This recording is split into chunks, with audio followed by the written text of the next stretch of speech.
The high-temperature apocalypse is coming, but my sister is determined to be the soft female lead in a doomsday overlord story, she gasped repeatedly. It's so hot outside. The doomsday overlord's forced love is just too enjoyable, isn't it? I earnestly advised her. In the apocalypse, people's hearts are unpredictable. Relying on beauty to serve others won't last long. It's better to face the difficulties early and work hard to awaken your own abilities. Moreover, that overlord has long had someone special in his heart. After my repeated persuasion, my sister finally decided to face the apocalypse crisis with me. After some time of effort, she awakened her water-based abilities and became a strong survivor in the apocalypse. Unexpectedly, that doomsday overlord became stronger and stronger, teaming up with his good brother to become a dominant base lord. Later, I heard that shortly after my sister left, that overlord found a proud beauty, and the two brothers pampered her like a precious jewel, enjoying all the glory, and that proud beauty resembled her by about 80%. My sister hated me to the bone because of this, and during an outing to search for supplies, she pushed me off a tall building. Before I died, she had a fierce expression on her face. If it weren't for you,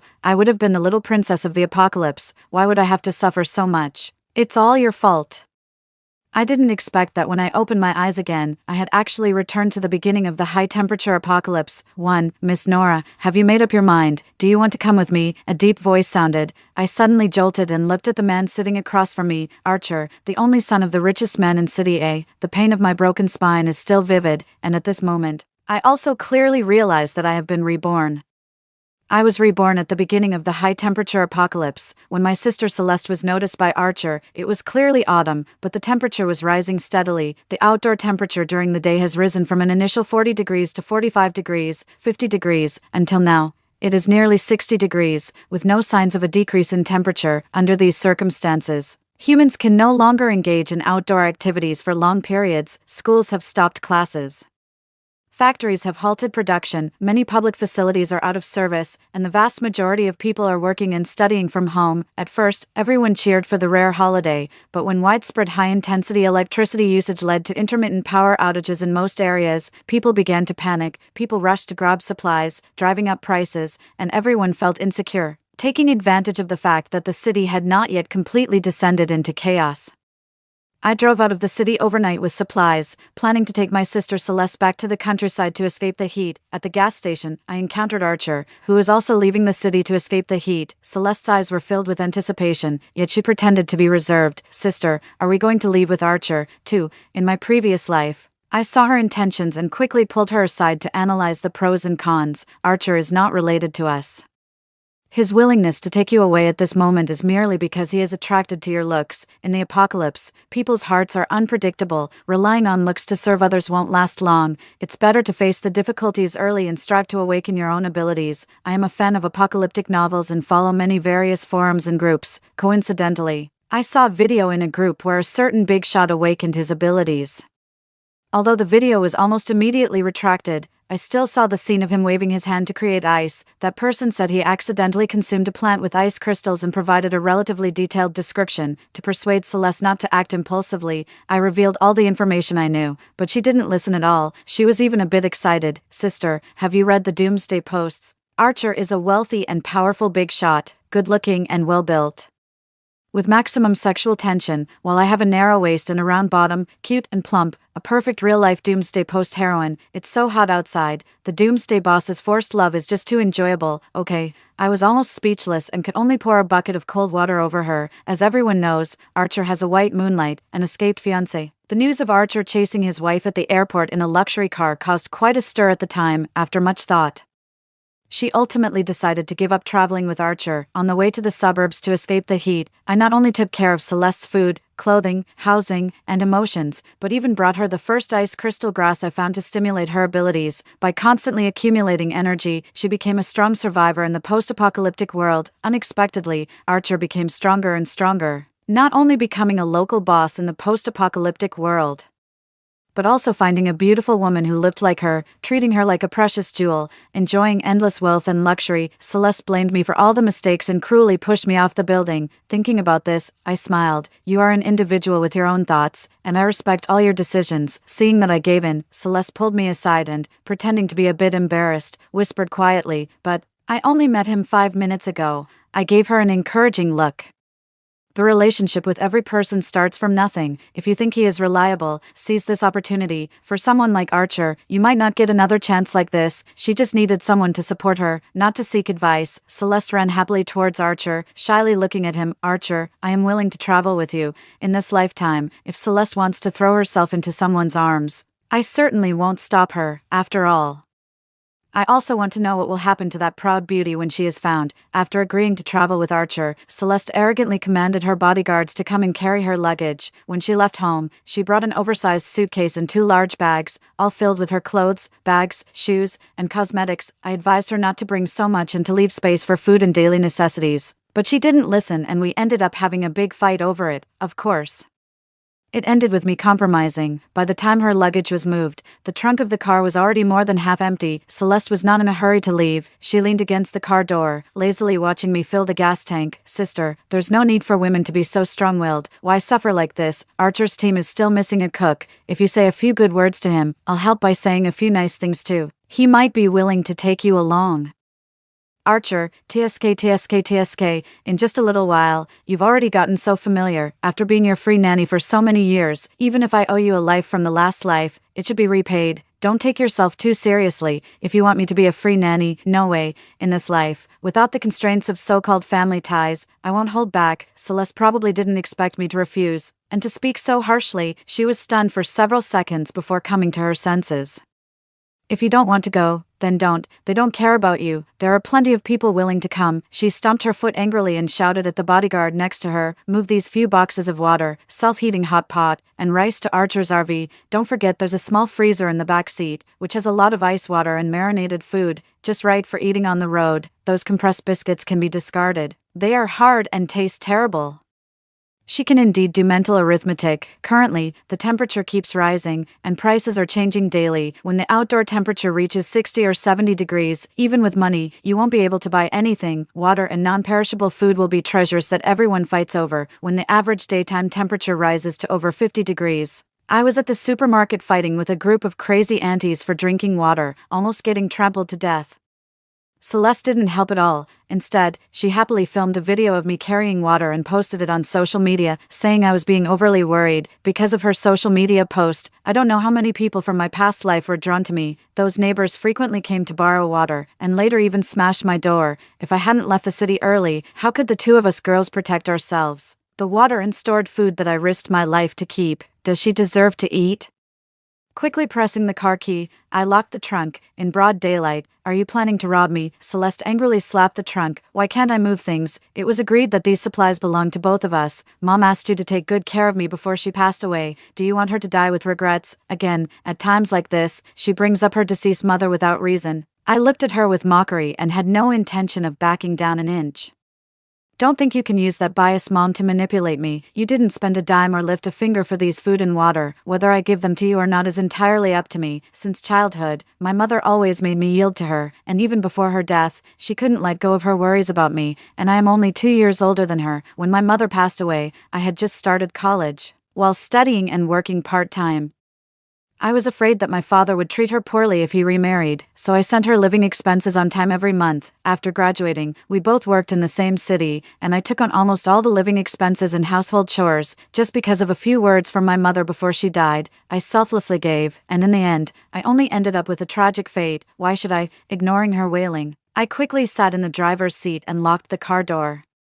Just as I was about to close the car window, a strong hand reached in through the window and grabbed my wrist. Archer looked down at me from above, with the indifference typical of someone in a position of power. Nora, right, for Celeste's sake, you can come with us, I allow it. Seeing Archer, Celeste immediately leaned in like a wilting flower, looking wronged as she began to complain. Archer, my sister doesn't want to join the team. She says she doesn't want to be your free babysitter. We originally agreed to split the supplies in the car, but now she doesn't want to give me my share. The more she spoke, the more wronged she seemed, tears starting to fall. Actually, I can give the food to my sister. I just really want you to try the many local specialties in the small fridge. Archer frowned tightly, gripping my wrist hard, his tone already somewhat impatient. Woman, I advise you not to challenge my patience. I raised my eyes and stared at Archer. In the moment he was distracted, my other hand reached for the central control panel and pulled out a stainless steel fruit fork. Without any hesitation, I ruthlessly stabbed it into his arm. You crazy person. With that stab, I used all my strength, blood dripping down Archer's arm. He let out a scream, released my hand, and instinctively withdrew from the window. No sooner said than done. I quickly started the vehicle and stepped on the gas, after driving a few dozen meters away. Suppressing my racing heart, I dared to look back through the rearview mirror. I saw Archer standing in place with his arm raised, while a bodyguard was bandaging him with gauze, and Celeste was standing beside him, nervously handing over tools. Not bothering to observe them any longer, I quickly drove away. With so many bodyguards around Archer, if they caught up, given my current abilities, I might not be able to escape unscathed. Watching the shadow of the person behind the car grow farther away, it seemed to carve a rift with all the past. From now on, I will live for myself. I saw Celeste again half a month later, the unfinished villa area in the outskirts of County A. Sister, I didn't expect to meet you here. Celeste seemed to have forgotten the previous unpleasantness and greeted me with a smile. Her upper body was almost entirely pressed against Archer's arm, her hips slightly raised, striking a strange pose. The daytime temperature has already reached over 60 degrees, and even standing in the pavilion in the villa yard, the heat waves in the air still hit me, burning my face. I did not go directly to the self-built house in the countryside as planned, but instead came to the place where I discovered the ice crystal grass in my previous life. 3. Without her burden, I arrived here 3 days earlier than in my previous life.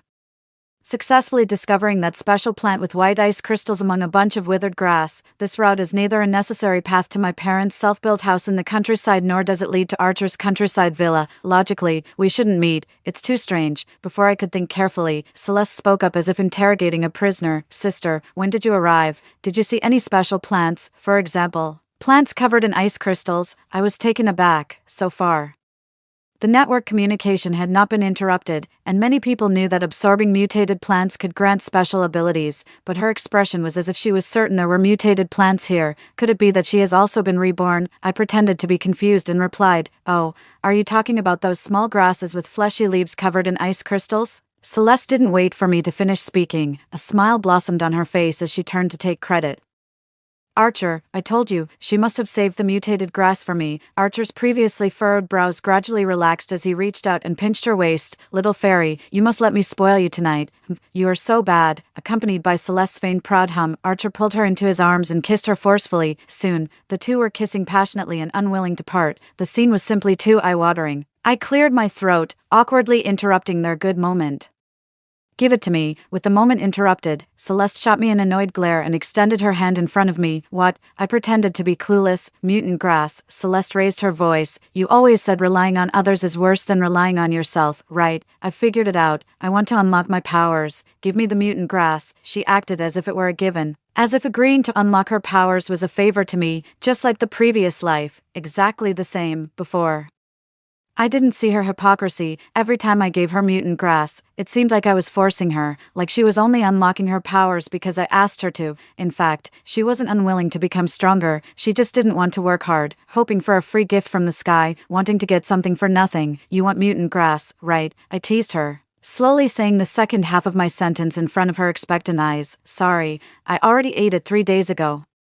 Celeste wasn't moved at all. You didn't save any for me. I don't believe it. Show it to me right now. She really thought she was something. I tossed a crystal of ice, which whizzed past her face, leaving a trail of blood. Do you believe it? I smiled brightly. With the experience of the previous life, before coming to the villa area, I had already obtained a crystal grass. Now I not only can adapt to the scorching temperature outside, but I can also easily condense ice crystals and launch attacks. Archer's bodyguards rushed over, for strong men nearly 9 meters tall, intending to surround me. They are just a few people without activated abilities. I don't take them seriously. Just as I was about to make a move again, Archer quickly reached out to stop me. It's a small matter. You all leave first. He really knows how to assess the situation, realizing he is not my opponent. So he pulled Celeste and followed the bodyguards out. As they reached the edge of the pavilion, his displeased voice came over. Wasn't it said that the mutated grass was almost guaranteed? Now wasting time coming to this broken place. Archer wanted to say something else, but Celeste tiptoed and kissed him on the lips, then whispered something in his ear. They exchanged a smile and embraced each other, continuing to nibble on each other. As she was leaving, she turned back and gave me a smug smile. Celeste and Archer settled in the basement of the villa across the street. After they insulated the villa with sunshades and awnings, there was no further movement. I also did not leave. I just became more cautious in my daily routine. The car is parked in the villa's underground garage, and I almost live and eat around the vehicle, definitely not going far. Previously, when passing through the town, I stocked up on several large barrels of gasoline and bought a lot of food, filling the space left by Celeste's moved luggage to the brim. With ice crystals and an insulated box to cool down, I can still enjoy fresh meat and fruits, making life quite comfortable. According to the timeline, a heavy rain will come in 2 days, and by then, another ice crystal grass will grow on the roof of the villa where I live. After harvesting this grass, I will leave without delay. As for Celeste, I will certainly make her suffer a bit. The night before the heavy rain, a rare wind blew through the dead air, and the temperature dropped significantly, feeling only over 50 degrees. Taking this opportunity, Celeste pulled Archer to appear in front of me once again, showing off their affection. "Sister, you must be so lonely by yourself." She looked at me with a sympathetic gaze and chattered on. "Bodyguard Jude graduated from a sports university, and he looks decent. Although he isn't as outstanding as Archer, he is still more than enough for you. In the apocalypse, it's not safe for a girl like you. If you follow Jude, and if he also awakens his powers, your safety will be even more assured. Don't be ungrateful." At that moment, I was eating ice cream, watching her lips move, feeling inexplicably irritated, frowning. The ice crystal in my hand had already formed. Celeste was so scared that she shivered and directly hid behind Archer. "Sister, what are you doing?" "I was just trying to help you. Are you going to make a move again?" She instinctively covered her face. I was already out of patience to play the sister-sister act with her, so I directly shot out an ice crystal, hitting her knee. Celeste cried out in pain, kneeling on one knee on the ground, screaming, "Archer, tell Jude to shoot her dead." Anger flared in Archer's eyes as he held Celeste in his arms and waved to Jude outside the villa. At that moment, an off-road vehicle stopped outside the villa. I looked up and saw a charming figure jump down from the car. "Brother Archer, long time no see." That face looked 80% like Celeste. Oh no. The proud beauty that Archer pampered in the last life has arrived. "Nix, why are you back?" Archer was stunned for a moment, and then his eyes visibly lit up with surprise. "What, are you not happy that I'm back?" Nix smiled brightly, and when she turned to Celeste, she curled her lips in displeasure. "Who is this? She does look a bit like me. How could I not be happy?" Archer relaxed his hand and ruthlessly pushed Celeste aside. Nix happily opened her arms to him, and the two shared a heartfelt hug. Celeste was so angry that her face turned red. She caught a glimpse of me sitting aside watching the drama and said to me in a huff, "Since some people have found new loves, why don't I just go with you?" After saying that, Celeste glanced at Archer with the corner of her eye, waiting for him to notice her displeasure. The other party was currently immersed in the joy of reunion and had no time to pay attention to her. Celeste could no longer control her emotions and rushed up to slap Nix across the face. "Vixen, don't think that just because you look a bit like me, you can mess around with Archer, but he has a girlfriend." Nix was stunned by a slap from her. Her eyes immediately turned red, and big tears fell down as she looked at Archer with grievance. It perfectly showcased the pure and innocent image of the little white lotus. "Celeste, are you crazy?" Archer was pained by the tears of the white moonlight, raising his hand towards Celeste, and it looked like he was about to bring it down. "If you dare to hit me, don't forget my sister has ice powers. If you touch me, I'll have her kill this vixen." Celeste stubbornly raised her face, her eyes filled with defiance. Archer glanced in my direction, ultimately putting his hand down, not knowing what he was plotting in his mind. "Leave my territory. I have no interest in your melodramatic relationship." I waved my hand impatiently, and an ice crystal flew past Nix's cheek. Good.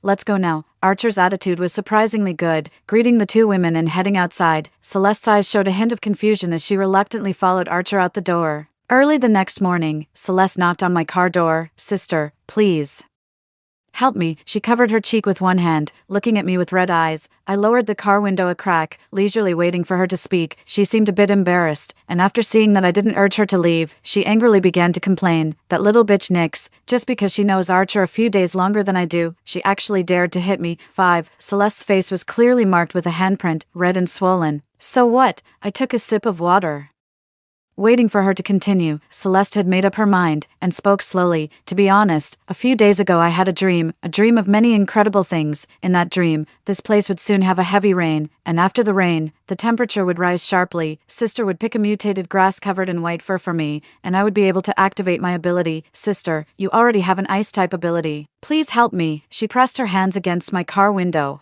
pleading desperately. Before, I was not mature. If I could be as strong as you, Archer would treat me with the same respect as he does you, then I would really make him look bad. I just looked at her calmly. From her expression, the dream she described was probably not the same as what she actually experienced. It was just a refined version to ask for the mutated grass again. Celeste must have reincarnated. I didn't expect that. Even after another chance, her mind was still only on men. It was your own fault for not being mature before. I have no reason to cover for you for the rest of your life. Everything you encounter today is a result of your past choices. The path you chose must be walked by you alone. Seeing that I was unmoved, her gaze suddenly became fierce. If at that time you had told me that we would definitely find the mutated grass, would I have followed Archer? Now that you have the ability, how can you completely disregard my life and death? Is that fair to our mother's spirit in heaven? Looking at her fierce expression, I felt inexplicably confused. In the unpredictable end times, who can ensure that we will definitely find the mutated grass? Don't mention mom again. I advise you to leave early and don't force me to take action. 6. Celeste met my cold gaze and ultimately turned back reluctantly. Through the car window, I could still hear her sobbing loudly. At that moment, large raindrops began to fall from the sky. And soon the outside was a white blur. It seems that it won't be long before I can go look for new mutated grass. By the time the rain stopped, it was already noon. The scorching sun was high in the sky, and the temperature in the air was rapidly rising. The morning rain evaporated quickly in a short time. I looked around and, after not seeing anyone else, quickly got up and went towards the villa's upper floor. According to memories from my previous life, I found the mutated grass that was covered with white frosty hair in the corner on the roof. In my previous life, I found that the villa had a well, and the automatic water pump on the roof would pump the well water to the water tower. I was just trying my luck to see if I could find any water resources in the tower. Unexpectedly, I had an unexpected gain. At that time, both I and Celeste had already taken a mutated grass, and the scorching temperature could no longer affect us too. And my silly good sister gave this rare mutated grass back to her. I didn't expect that after taking the mutated grass, it actually awakened her spatial abilities, laying a solid foundation for accumulating resources in the future. The mutated grass grew rapidly in front of me, soon reaching the size of a palm. I carefully pulled it out by the roots. The mutated grass in my palm emitted a strong vitality, a feeling like the hope of all things reviving in spring. Just as I was about to put it in my mouth, the leaves of the mutated grass quickly curled together, looking like a withered plant in autumn. Just as I was surprised, I heard Celeste shout loudly, "No, this mutated grass, it is mine." An even more miraculous scene occurred. Suddenly, several lines of bullet comments floated across my eyes. What is Nora trying to do? She has already eaten 2 mutant plants, and she won't even give one to her sister. The space inside the mutant plant is the foundation for the protagonist's accumulation of supplies. The opportunity was originally Celeste's. Haven't you noticed that plant is already withered? I looked at the live comments drifting by in confusion. I suddenly realized that the time and space I'm living in is just a novel being watched by others. Those who sent the live comments can know the future development of the plot, but they don't know that because I have reincarnated. The plot has become very different from the previous life. If this mutant plant is destined to be Celeste's opportunity, then if I can't get it, no one else can either. I took out a windproof lighter from my pocket, clicked it on, and slowly approached the mutant plant with the flame. The live comments started scrolling again. Nora must be crazy. Does she know what she is about to burn is the foundation of the world's plot development? I pretend not to see what they are saying, and bring the lighter's flame closer to the mutated grass. At that moment, something miraculous happened. The mutated grass, which had already completely withered, suddenly turned from yellow to green as if it had received rain and dew. At the exact moment the lighter's flame approached the leaf, the whole plant returned to its original state, a lush green thick leaf, covered with crystalline frost, just like the one I gave to Celeste back then. I smiled slightly and quickly put it in my mouth. It was like a full cotton candy, and once in my mouth, it quickly melted into a sweet, clear liquid like sugarcane juice. Soon, a space as large as a football field appeared in my mind, and according to my consciousness, I could freely wander around in that space. With this treasure, all I need to do next is stockpile supplies. Celeste stared wide-eyed in disbelief. How could this happen? The space clearly belongs to me. At that moment, Archer also rushed to the rooftop. He looked at the crying Celeste and probably understood the situation. "Didn't you say that these were all your opportunities?" he shouted angrily and pushed her away. "I don't know why this is happening." Celeste was pushed and fell directly onto the rooftop. Big tears started to fall down her face. I stood across from her, looking at her with a smile. 7. The temperature on the rooftop was so high, but fortunately, it had just rained. Otherwise, just that fall could have caused burns. It seems that in this life, Celeste chose her long-desired Archer but did not receive the love she expected. Brother Archer, Lucian has built a doomsday base in the south. Let's go there. We'll have anything we need. Then we can get the mutated grass by trading supplies. We'll definitely get it. Besides, I have a small space. We'll have enough. You're not here with me. I don't feel safe. Nyx arrived on the rooftop without anyone noticing, holding an umbrella, standing in the shade of the stairs, and coquettishly flirting with Archer. She was holding an ice pack, constantly fanning herself with a fan. These things must have come from the space. Archer lifted her gently. Didn't I tell you to stay in the car? It's so hot outside. What if you get heatstroke, Archer? Didn't you say she betrayed you, and you've already forgotten her? Celeste, watching the two of them flirting, shouted angrily. She slowly got up and quickly moved her body to the shade to cool off. Betrayal. It's just a game of chase between us as a couple, Nyx sneered, her eyes full of mockery. Don't you look at your face. Isn't it just my low-end version? Archer stood by, reaching out to wrap his arm around Nyx's shoulder. Nyx, let's go. After saying that, he turned back to look at Celeste. You don't have to follow me anymore. Just follow your sister. Don't say that. The male lead is quite heartless. It was Archer who said he would take care of Celeste, but when the white moonlight returned, he turned his back on her. In the apocalypse, who still reads sweet pet novels, it's all about the survival of the fittest. Barges rolled in front of me. Everyone was fiercely discussing Celeste's fate, but it seemed like no one could change anything. Celeste turned her gaze towards me, her crimson eyes revealing the last trace of hope. I merely curled my lips indifferently, smiling and shaking my head. I still understand the principle of raising a tiger to invite trouble. In that instant, Celeste resolutely turned her head and rushed towards the two people in front of her. By the time I walked over, Archer and Nyx were already lying on the floor of the villa's first floor. Nyx had already passed out, while Archer was clutching his right leg with a twisted expression. The villa has 2.5 stories, and since it is unfinished, there are no railings. The two of them were probably caught off guard by Celeste. Archer's bodyguard had already run in from outside and quickly returned to his side. Celeste, I have treated you well. Why do you want to put me to death? He angrily pointed upstairs. The bodyguard beside him immediately understood and rushed upstairs. You have treated me well. Celeste laughed out loud. I am just a substitute for your white moonlight. As soon as Nyx returns, I become nothing.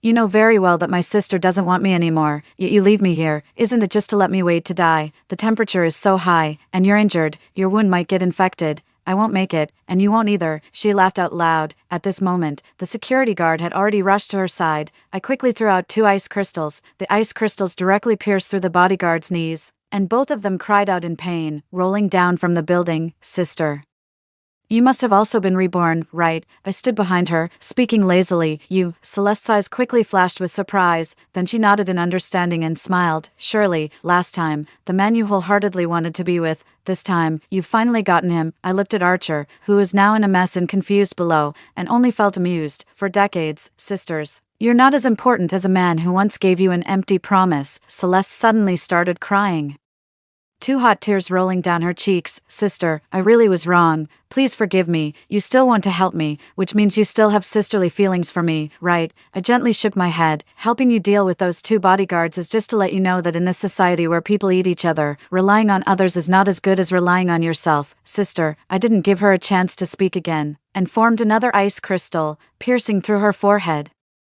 Human nature is complex, one thought for good, one thought for evil. 8. And I don't want to gamble on the complexity of human nature in the apocalypse. The main character is dead. What's the point of reading this stupid novel? Is the plot going off track? Are we going to have to start over? The previous female lead was killed, so let's change the female lead. I think Nora is also good, right? A post-apocalyptic base boss, and a superpowered beautiful girl. I can also ship this CP.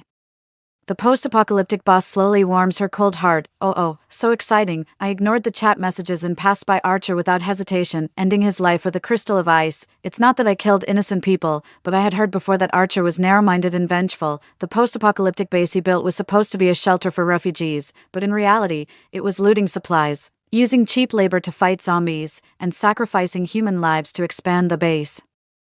Such a person, once in power, would also be a future problem. After killing Archer, the chat messages that had been jumping wildly in front of my eyes suddenly disappeared. The world finally became quiet. I don't want to become the so-called female lead. I just want to survive in this post-apocalyptic world. After leaving the villa area, I recruited Archer's 2 bodyguards and their recreational vehicle. Those 2 bodyguards were elite among elites, each over 9 meters tall.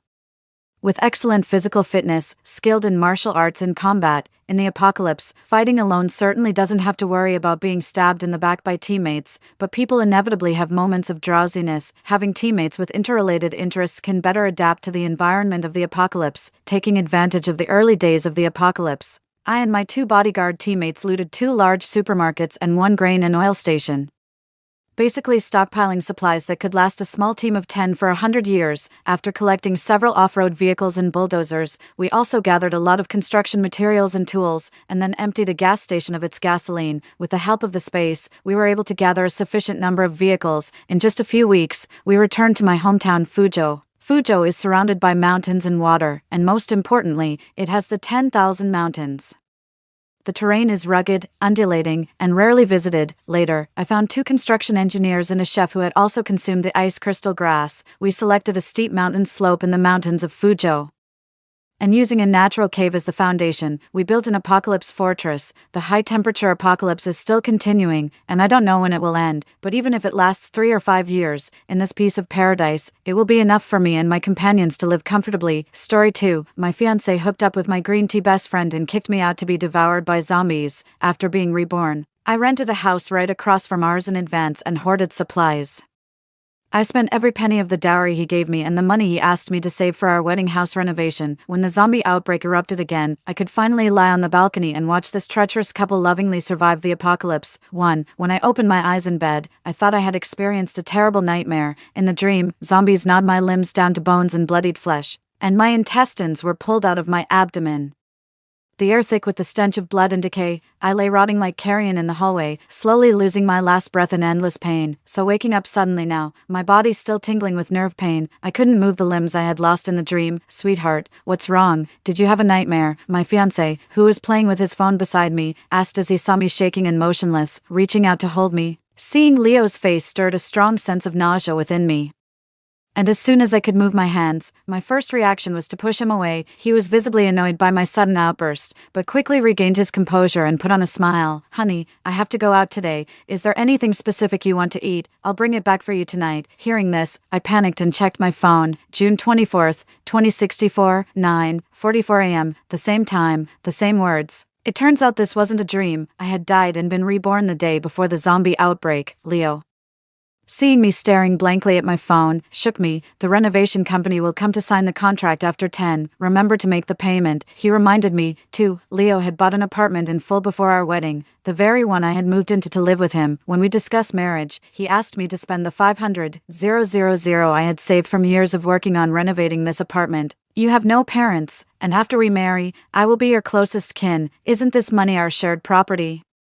After we marry, your name will be added to the deed. It's your house too. Whether you pay now or later doesn't matter. The sooner we renovate, the sooner we can move in, right? Under his constant persuasion, I began to waver. Later, to show his sincerity in already considering me family, he proactively transferred $100,000 as a dowry to me. This move successfully dispelled my last reservations, and I signed the contract with the renovation company he chose without any investigation.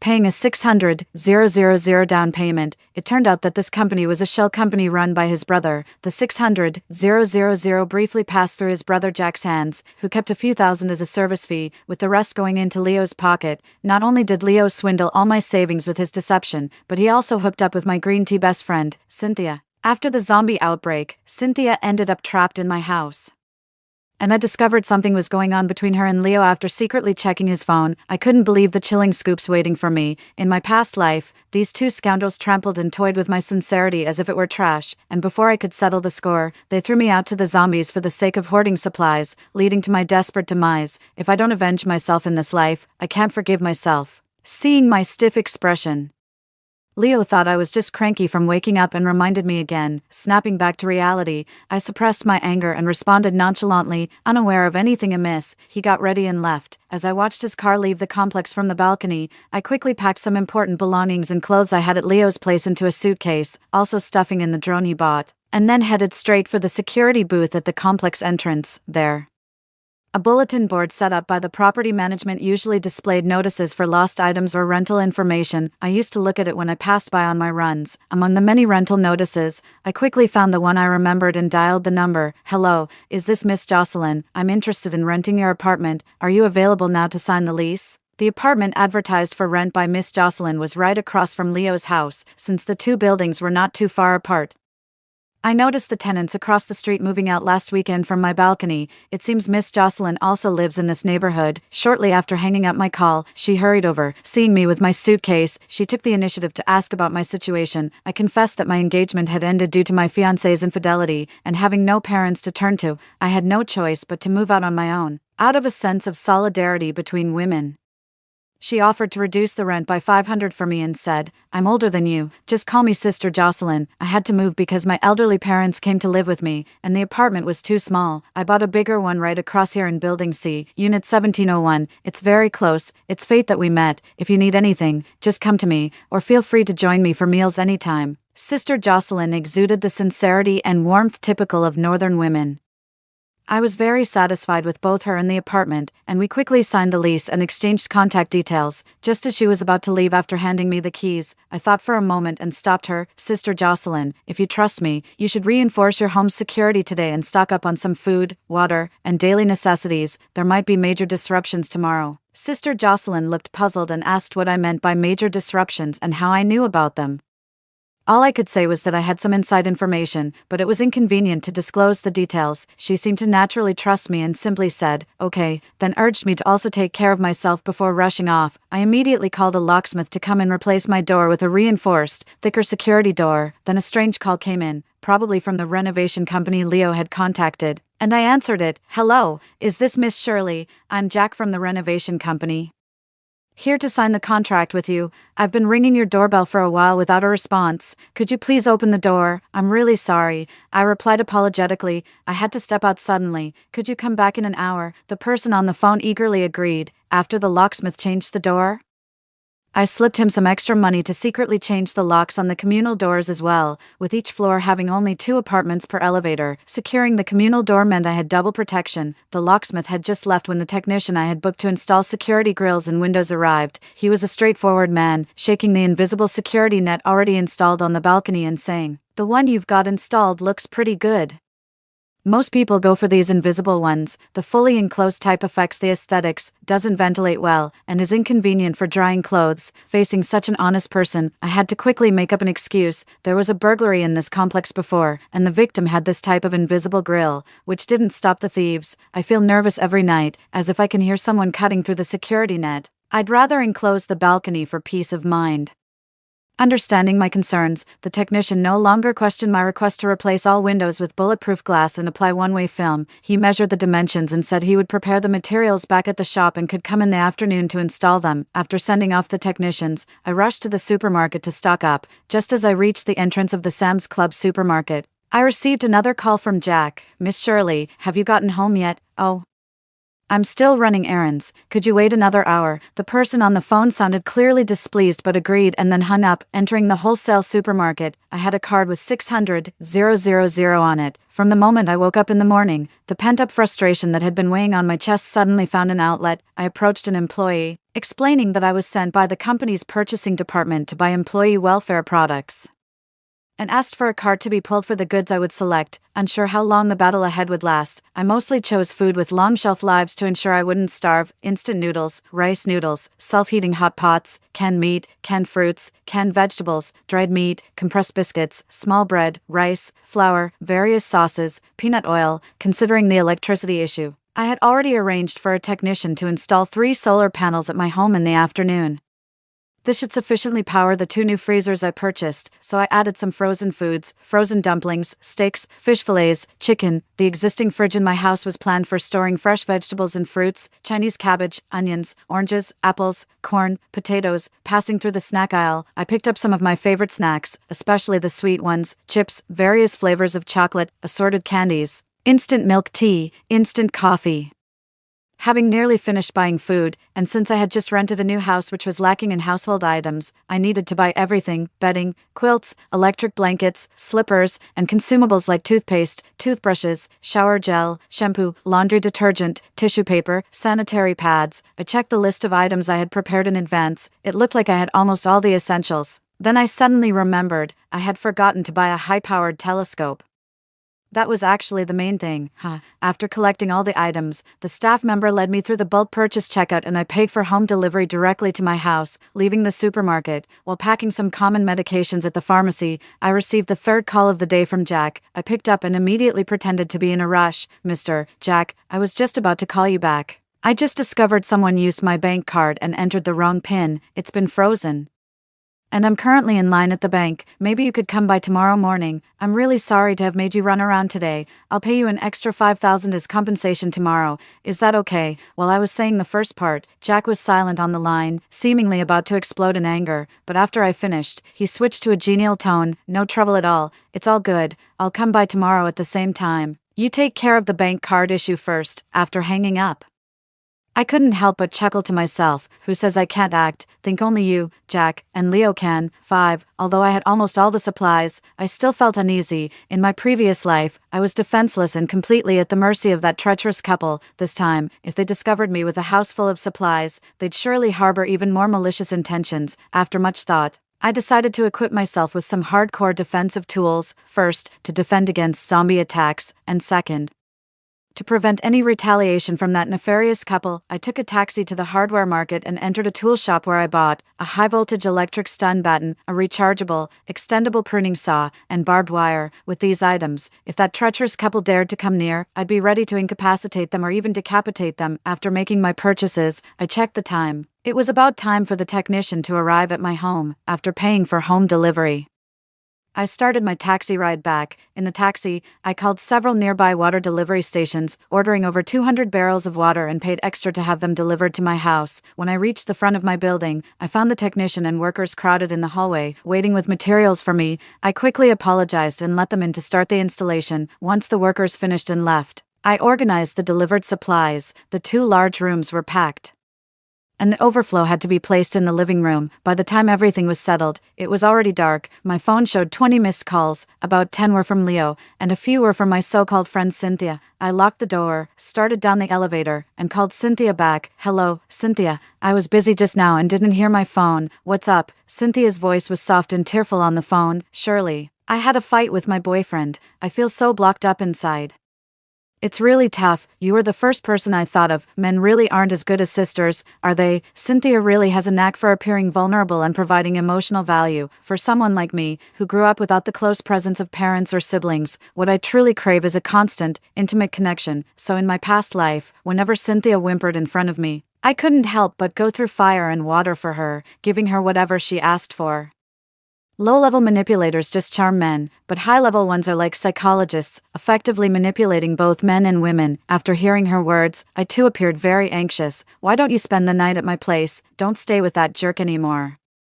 Cynthia was still sobbing on the phone. "But it's so late now. It's very dark outside, and I'm scared to take a taxi alone." I immediately responded, "I'll take a taxi right now to pick you up." If she really didn't dare to come, wouldn't my script be missing its leading lady? I had to pick her up. As soon as I opened the door, Leo immediately stood up from the couch in the living room, visibly in a bad mood. But seeing Cynthia behind me, his mood seemed to stabilize, and he even spoke with a doting tone. "Oh, I was wondering why I couldn't reach you on the phone. So you were with her. Hey Leo, you're not really speaking to me, are you? Is it that Cynthia asked you to confront me, but you haven't gotten the money yet so you refuse, and then when she doesn't reply to your WeChat messages or answer your calls, you got annoyed and started bombarding my phone, planning to take your anger out on me? Guess if I'm right, but Cynthia, this manipulator, slaps you then offers you candy, still making me go pick her up. Are you happy now, scumbag?" Out of the corner of my eye, I saw Cynthia pouting towards him, and Leo quickly averted his gaze unnaturally. It was too obvious. What in the world was clouding my judgment in my past life that I couldn't see these details? Leo casually asked me, "Did you get your bank card theft sorted out?" I pretended to be very troubled. "No." When it was my turn, the manager had already left for the day. But the teller promised to reserve the first slot for me tomorrow morning. I'll go early to queue up. Hearing this, Leo couldn't say much and turned back to lie on the couch and play with his phone. I turned to Cynthia and said, "It's late. Why don't you go take a shower? The guest room is always ready for you. I even changed the sheets and duvet cover a few days ago." Cynthia happily pounced on me, kissing my face repeatedly. "I love you the most, Shirley. You're the closest sister to me in this life. You will always be my number one. My mom can only be second." Although internally I was rolling my eyes to the heavens, I kept up appearances and hugged her, smiling sweetly. "You're also my number one, Cynthia, and Leo is second. You're the first to die, Leo is the second." Happy with that arrangement, Leo glanced at us and jokingly said, "You sisters are really cheesy." I'm about to throw up. Honey, really? Aren't you the one who loves it when this flirty girl calls you cheesy things on WeChat? Honey, I can't sleep. Honey, I really want to hug you. Honey, can you kiss me more next time? When Cynthia heard Leo call me honey, she immediately let go of me and headed straight for the shower. The scumbag still has the nerve to be jealous in front of me. Just endure a bit longer, Shirley. The happier this disgraceful couple is now, the uglier they'll cry later, at 4 a.m., when people are deep in sleep. I was excitedly wide awake. I quietly got out of bed and went to the storeroom, slowly pushing the largest suitcase next to the fridge and opening it. I gently opened the fridge door and started packing the food into the suitcase, emptying the fridge completely. I also stuffed all the edible items from the kitchen and living room into the suitcase, packing it fully. After closing and securing the suitcase, as I pushed towards the door, I heard a click, the sound of the main room's doorknob being twisted. Damn, Leo's awake. My heart sank. Dropping my suitcase, I squeezed into the narrow space between the refrigerator and the wall. Almost simultaneously, Leo emerged from his room, gently closing the door behind him. Did he hear me and get up to check? From where he stood, he could easily reach out and switch on the living room lights. He would see the large suitcase lying next to the fridge and the half of my body that couldn't fit into the crevice. My mind went blank. Just when I thought fate was playing with me again, he tiptoed towards the guest room without turning on the light or noticing the odd scene hidden in the darkness. About a minute later, I could hear Cynthia's soft, playful scolding from the guest room. "You're so bad," and Leo's voice, "Hushed, shush. Keep it down or you'll wake up the dead pig." Are you sure she hasn't noticed? I feel like the pig was acting weird today, but I can't quite put my finger on it. That fool is sound asleep with her head buried under the covers. Her pig brain doesn't know what's going on. I always bring you here to keep me company. Let me kiss you. I've missed you so much. When will you finally tell her? Seeing that ugly pig face every day makes me want to vomit. And you still call her wife in front of me. Baby, don't be mad. Once I get the money, I'll buy you that Chanel bag you liked. Behave, you promise. You better not back out. Haha. Every mocking word from those two, clear through the deathly quiet air, reached my ears. I trembled with rage in that filthy crevice, my skin burning with anger. Laughing at my pig brain, I returned to the main room and stuffed Leo's phone, which he had forgotten in his rush to his affair, into my bag, still in my pajamas. I grabbed my suitcase and left the house without looking back. The first thing I did outside was lock those two cheaters inside the house. The second thing was to block Cynthia on WeChat and phone. I really wanted to see, in a few hours, which of them would realize who the real pig brain was. Back at my rented place, I locked the double doors. Surrounded by my belongings, I finally let out the breath I had been holding. I kicked the suitcase aside and stretched out on the new bed in the master bedroom. I would never have to lie next to that dirty dog of a man again. What a relief. What's there to be angry about now? At 9 a.m., my alarm clock rang, and I woke up refreshed. Sitting up in bed, I took out the cheating man's phone. In my previous life, I had already cracked his password. In this life, he didn't even know I was aware of his affair, let alone have time to change the password. I turned on the phone, unlocked it, and found over 100 missed calls and messages from Cynthia. Smiling, I walked to the balcony, comfortably lying on the rocking chair, peering through the telescope I had set up in advance. In the view, Leo was pacing the room, furious like a lion whose tail had been stepped on. Amidst a mess of broken items, Cynthia was beside him, trying to calm him while making phone calls. I turned on the listening device receiver I had bought from a black market, and immediately, Leo's crude swearing filled the air. "If I catch you, Shirley, I swear." Wow, such a stream of profanity really pollutes the ears. I turned it off. Really, Leo, how are you going to host guests with the house in such a mess? I took out my phone and photographed all the explicit chats and videos between Leo and Cynthia from his WeChat, forwarding them to Cynthia's current boyfriend, Charlie. Cynthia, always disappointing in her decisions, but never in her taste in men. As they say, love is blind. Or simply low. as she seems to pick up men from the garbage, drawn to Leo by his stench. When I once considered her my closest friend, I really hated that she couldn't see the metal for the magnet, no matter how many times I scolded her. But scolding aside, every time she was tormented by various jerks, it was always me who rushed to the forefront to defend her. I even got myself into a lot of trouble, lost several jobs, and had to move houses multiple times. Luckily, she didn't listen to me and ended up finding another jerk named Charlie who reached new heights of terribleness. Sure enough, Charlie called soon after. I gathered my emotions and answered, "Charlie, sob, I want to apologize. No wonder you used to hit her." She really, sob, "I don't even know what to do now. Charlie, please come and sort this out." Charlie shouted so loud on the phone it almost burst my eardrums. "How dare you make a fool of me? I will butcher them. Send me your address immediately and keep an eye on them. Don't let them escape. I'm on my way." After hanging up, I immediately sent Charlie the detailed address and apartment number, and even told him where I hid the spare key. It's only a 10-minute drive from where he lives, so I wouldn't have to wait too long. Rubbing my hands in anticipation, I took the opportunity to unpack the suitcase I brought back from the jerk's house and stored the collected food in the fridge and cabinets.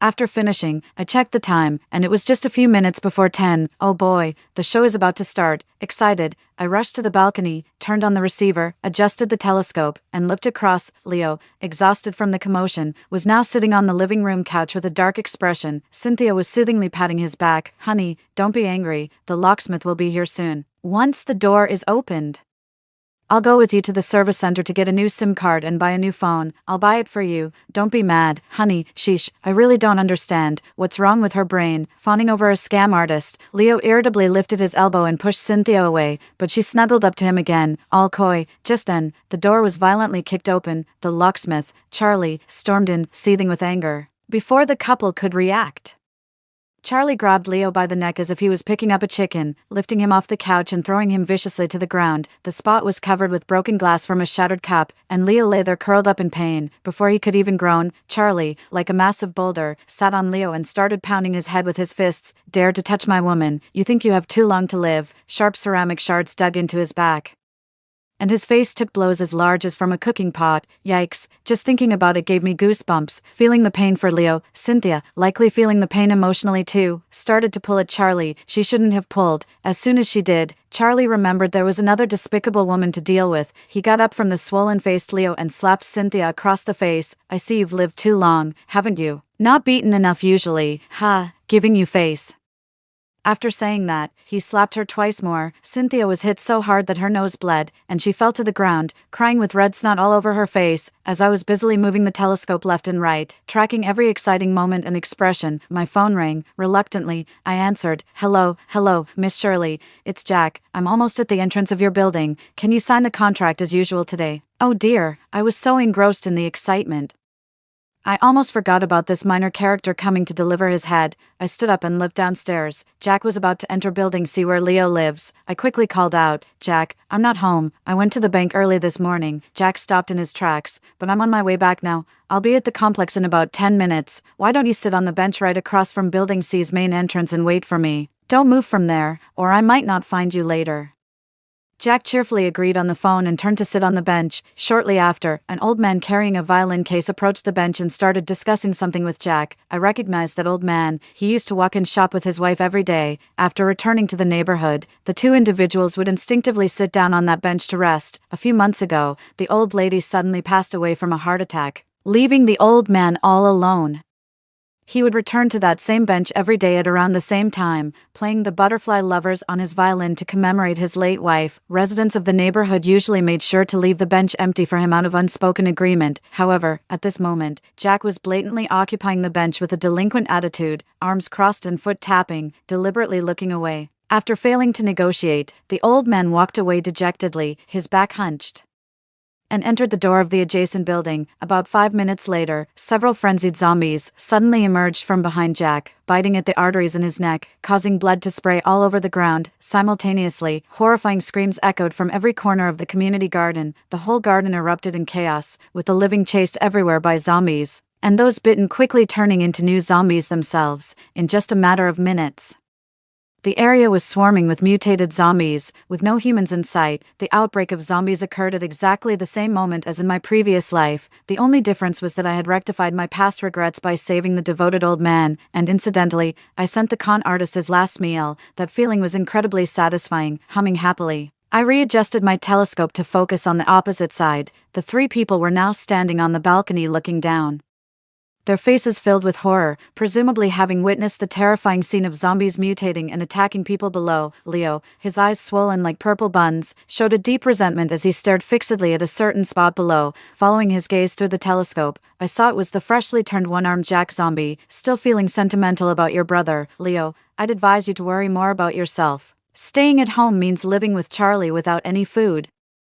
Going out means ending up like me in my past life, torn apart by zombies in the stairwell. Considering your current situation, you're worse off than your brother. Leo, capable of orchestrating a pig butchering scam, was slightly quicker on the uptake than the other two fools. Like now, after the three of them numbly returned indoors, he was the first to realize their predicament. He knelt down with a slap in front of Charlie, beginning to cry bitterly, trying to shift the internal conflict onto me. Charlie, listen to me explain. It was all that bitch Shirley's doing. I don't know what she told you, but she took my phone. Now there's no proof. Everything relies on her word. Don't be fooled by that bitch. After finishing, he lunged towards the fridge and yanked the door open. Look, she took all the food from the house. Isn't it obvious? She set this trap in advance, including you in her scheme. Don't let her get away with this. Charlie, muscular and simple-minded, was quickly incited by Leo's few words, and immediately took out his phone to make a call. The phone rang. I quickly did 20 high knees on the spot, cleared my throat, and answered with a breathless, crying voice. How terrifying. The zombies. I almost got bitten to death. Sob sob. Charlie, are you all right at home? Charlie was momentarily stunned by my sudden concern, but quickly regained his accusatory tone. Surely. Are you setting me up? I boldly countered. Why would I set you up? Is Leo not admitting to you that he cheated? You saw those little videos. How could they be fake? Should I have kept it from you? Watching that bitch Cynthia continue to deceive you, and now with zombies everywhere, I almost didn't escape, and you're safe in my house, yet you say I'm setting you up. Charlie sounded less confident over the phone. Then, why is there no food at your house? I became even more agitated. I never cook at home. Whenever Cynthia comes over at mealtime, don't I take her out to eat? The food at home expired and I threw it out. Is this little thing worth your questioning? I was actually worried you wouldn't have anything to eat at my place, planning to ask a friend to send some food over, but now it seems you're in cahoots with Leo, still helping him to upset me, so the three of you are in love, and I'm the only one being played. Hearing that I might send food, Charlie quickly tried to smooth things over with a laugh. No, don't bother. Shirley, what's the rush? I was just asking casually. I didn't wait to hear the rest of what was being said and hung up the phone, setting it to do not disturb mode. Through the telescope, I could see Charlie desperately redialing my number several times, only to find that he still couldn't get through. In his frustration, he kicked Leo, who was kneeling next to him. It's all your fault for stirring up trouble, making me starve. I'll kick you to death, you troublemaker. He kicked Leo several more times in the stomach to vent his anger, until Leo couldn't even scream out in pain. Humph, Leo, now whoever has the supplies is the boss. Your dirty tricks pose no threat to me, but you won't get off easy after I retaliate. Thought I was as dumb as a pig. Ha, even a pig brain can outsmart you. That's pretty pathetic. For the next 3 days, the communication signals were fine, and Charlie kept trying to contact me. Each time he couldn't get through, he took out his frustrations on Leo and Cynthia, but on the 4th day, the network went down and the phone lines were dead. Overcome by extreme hunger, Charlie no longer had the strength to beat anyone, and all three collapsed on the living room floor. Compared to their hellish existence, living across the street felt like heaven.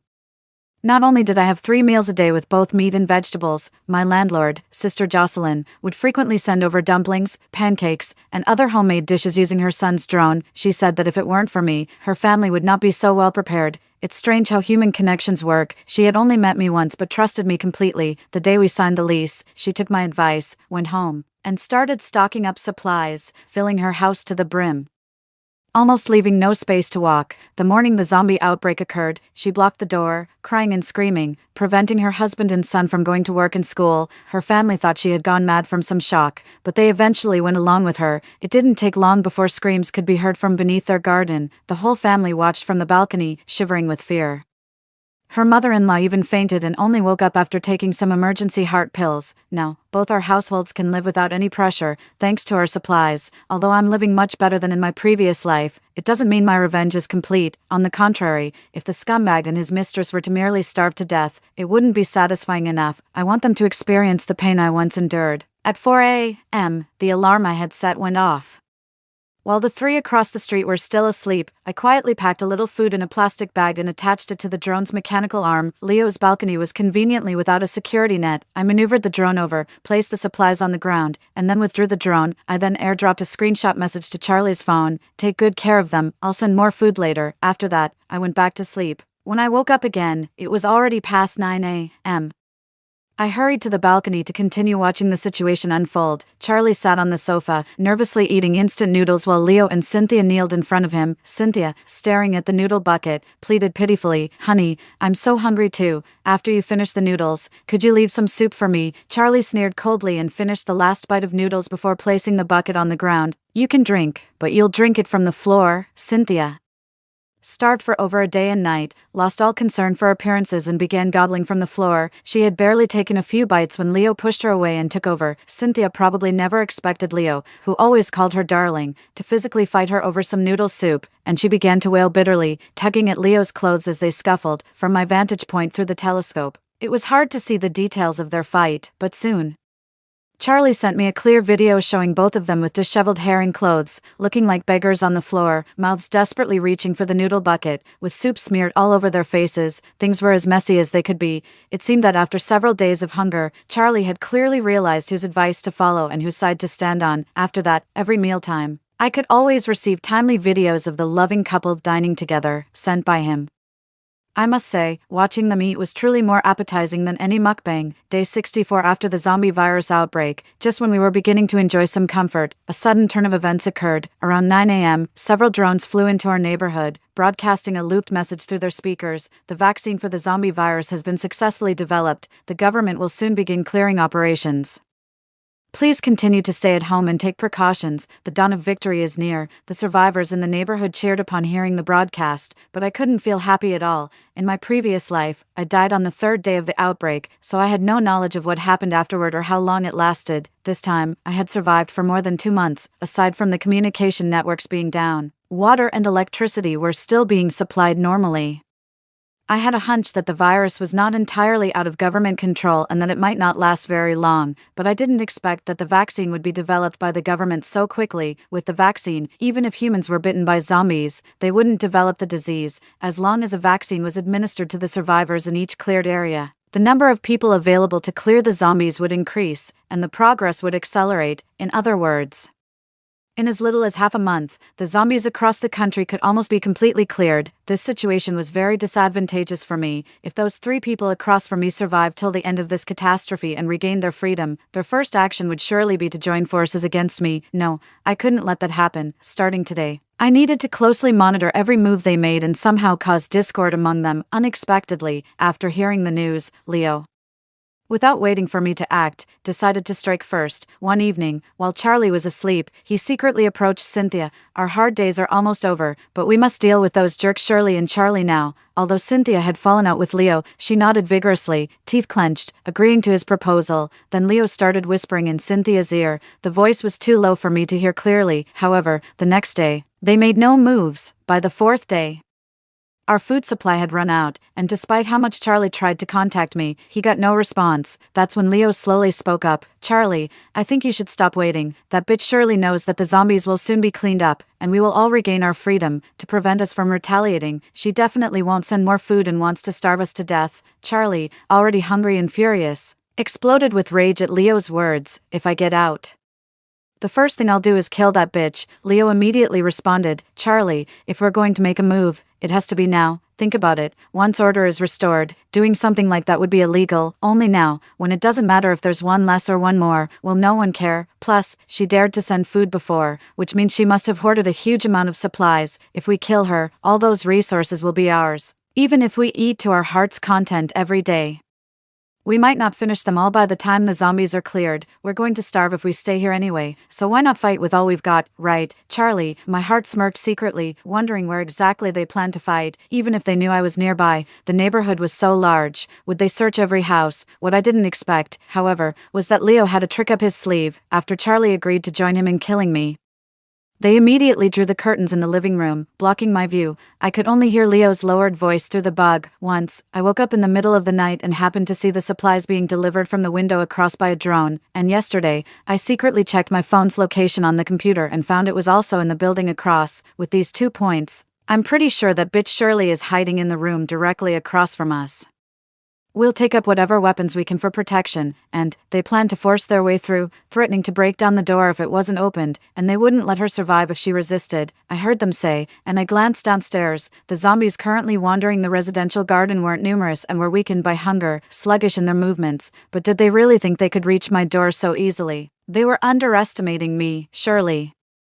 I quickly cut my hand with a knife and smeared the blood all over a piece of clothing, which I then tied to a drone. After hearing the 3 of them leave their apartment via the listening device, I hurriedly launched the drone. The drone began to circle the garden, the strong smell of blood from the clothing inciting the zombies' bloodlust below. They became increasingly frenzied, relentlessly chasing after the drone. I maneuvered the drone towards Building C, and the zombies, in 3 layers thick, quickly surrounded its entrance. Just as I was about to rejoice over the success of my plan, a thought struck me. It was wrong. They could take the underground parking lot from Building C, a path better defended and more likely their choice. I quickly steered the drone into the entrance of the underground parking lot. After a while, I saw the 3 of them on the monitor, just having killed a zombie and running towards the door on the first underground floor of my building. I positioned the drone on a nearby horizontal beam. The horde of zombies, drawn by the noise, started to move towards them. On the screen, I clearly saw Leo, trailing behind, be the first to notice the pursuing zombies. He urgently tapped Cynthia on the shoulder. Cynthia looked back, understanding the situation. They each wielded a fire axe and a kitchen knife, striking down on the legs of Charlie, who was oblivious and running ahead. Charlie screamed in pain and fell, his leg wounds leaving deep trails of blood on the ground. The bloodthirsty zombies swarmed over him, engulfing him in their mass. As the parking lot echoed with Charlie's desperate curses and screams, the treacherous couple had used him as bait and successfully ran into the door of the underground floor, slamming it shut and disappearing into the corridor. 2 months later, this deceitful couple reappeared before me, professing their deep love for me. Leo, banging on the corridor door's glass, tears of longing in his eyes, pleaded, "Wife, I finally found you. It's so good to see you alive. I've missed you so much. I'll make up for my past mistakes 1,000-fold. Please just give me a chance to make amends." Cynthia, also crying at the glass, said, "Shirley, you're my lifelong best friend. If it weren't for the chance to see you again, I couldn't have endured. It was just a moment of foolishness. Can you forgive me? We've always said, no man can come between our friendship." Moved by their sincere apologies, I leaned against the doorframe, wiping a tear from my eye, and slowly said, "Since you both realize your mistakes, I won't hold it against you." Leo and Cynthia, pleased at first by my words, listened intently, but to prevent the same betrayal from happening again. "I can't accept all 3 of us living together anymore." Leo frowned, puzzled. "What do you mean?" I sighed. "It means I can only let one of you stay with me going forward, but since you both are important in my life, I can't choose." Leo quickly grasped the implication, his eyes earnest. "Then just let me in, wife. I'll marry you and spend my life making up to you. It was all Cynthia's fault. She seduced me. I never thought of betraying you." Cynthia, stunned, quickly objected, "Surely. Don't believe him. He got me drunk and took advantage when I was not in my right mind. You can't trust a scoundrel. Trust your best friend. Plus, he was just caught by a zombie. He's going to turn." Before Cynthia could finish, Leo furiously grabbed her by the throat. "What nonsense are you spouting? Where did I get caught? It's just a scratch." Following Cynthia's hints, I noticed the clear scratch marks on Leo's arm. Bleeding, feeling guilty, he decided to play his final card, pushing Cynthia towards the stairwell while clutching her neck. "It's you who wronged my wife. I need to punish you, you traitor. Go die." He then threw her into the depths of the stairwell, slamming the stairwell door shut. Indifferent to Cynthia's cries, bangs on the door, and even her painful screams as she was bitten by nearby zombies, this intensity was just like the time he threw me out in our previous life. After Leo did all this, he turned around and said to me tenderly outside the hallway door, "Honey, I've avenged you. Now please, open the door for me." Smiling, I walked over with the keys, unlocked the door, and as he happily tried to slip through the crack, I seized the moment he was off guard. Suddenly, I grabbed the stun gun I had hidden behind my back and jammed it into his stomach. The high voltage immediately caused him to lose most of his consciousness, and he convulsed and fell to the ground. As I continued to administer electric shock therapy while crouching down, I explained to him with a smile, "Honey, thank you for avenging me, but your current situation is quite dangerous, so I had to treat you specially. I believe the authorities will have a way to save you." 10 days later, the doorbell at my home rang. "Ma'am, we are from the authorities, here to administer an anti-zombie virus vaccine to survivors." "How many survivors are there in your household?" I happily opened the door and honestly reported to the staff, "There are 2 of us, myself and my fiancé." "Then please have your fiancé come out, we'll register his information and then we can administer the vaccines." I hesitated. "He's not really in a position to come out, his condition is a bit special." Upon hearing this, the staff member turned and nodded towards the back, and then 2 burly staff members approached, flanking me. "Ma'am, please lead us to see your fiancé." Confused, I asked, "What is this for?" The staff did not respond directly. "You just need to cooperate with us, and we will provide you with assistance." Reluctantly, I took the keys and led them to the door of the small room, cautioning them to be careful before opening it. Leo, who had turned into a zombie, was wandering inside the room. Seeing the door open and what looked like a feast outside, he lunged forward in frenzy, before he could get close. However, 2 officers in riot gear rushed from behind me.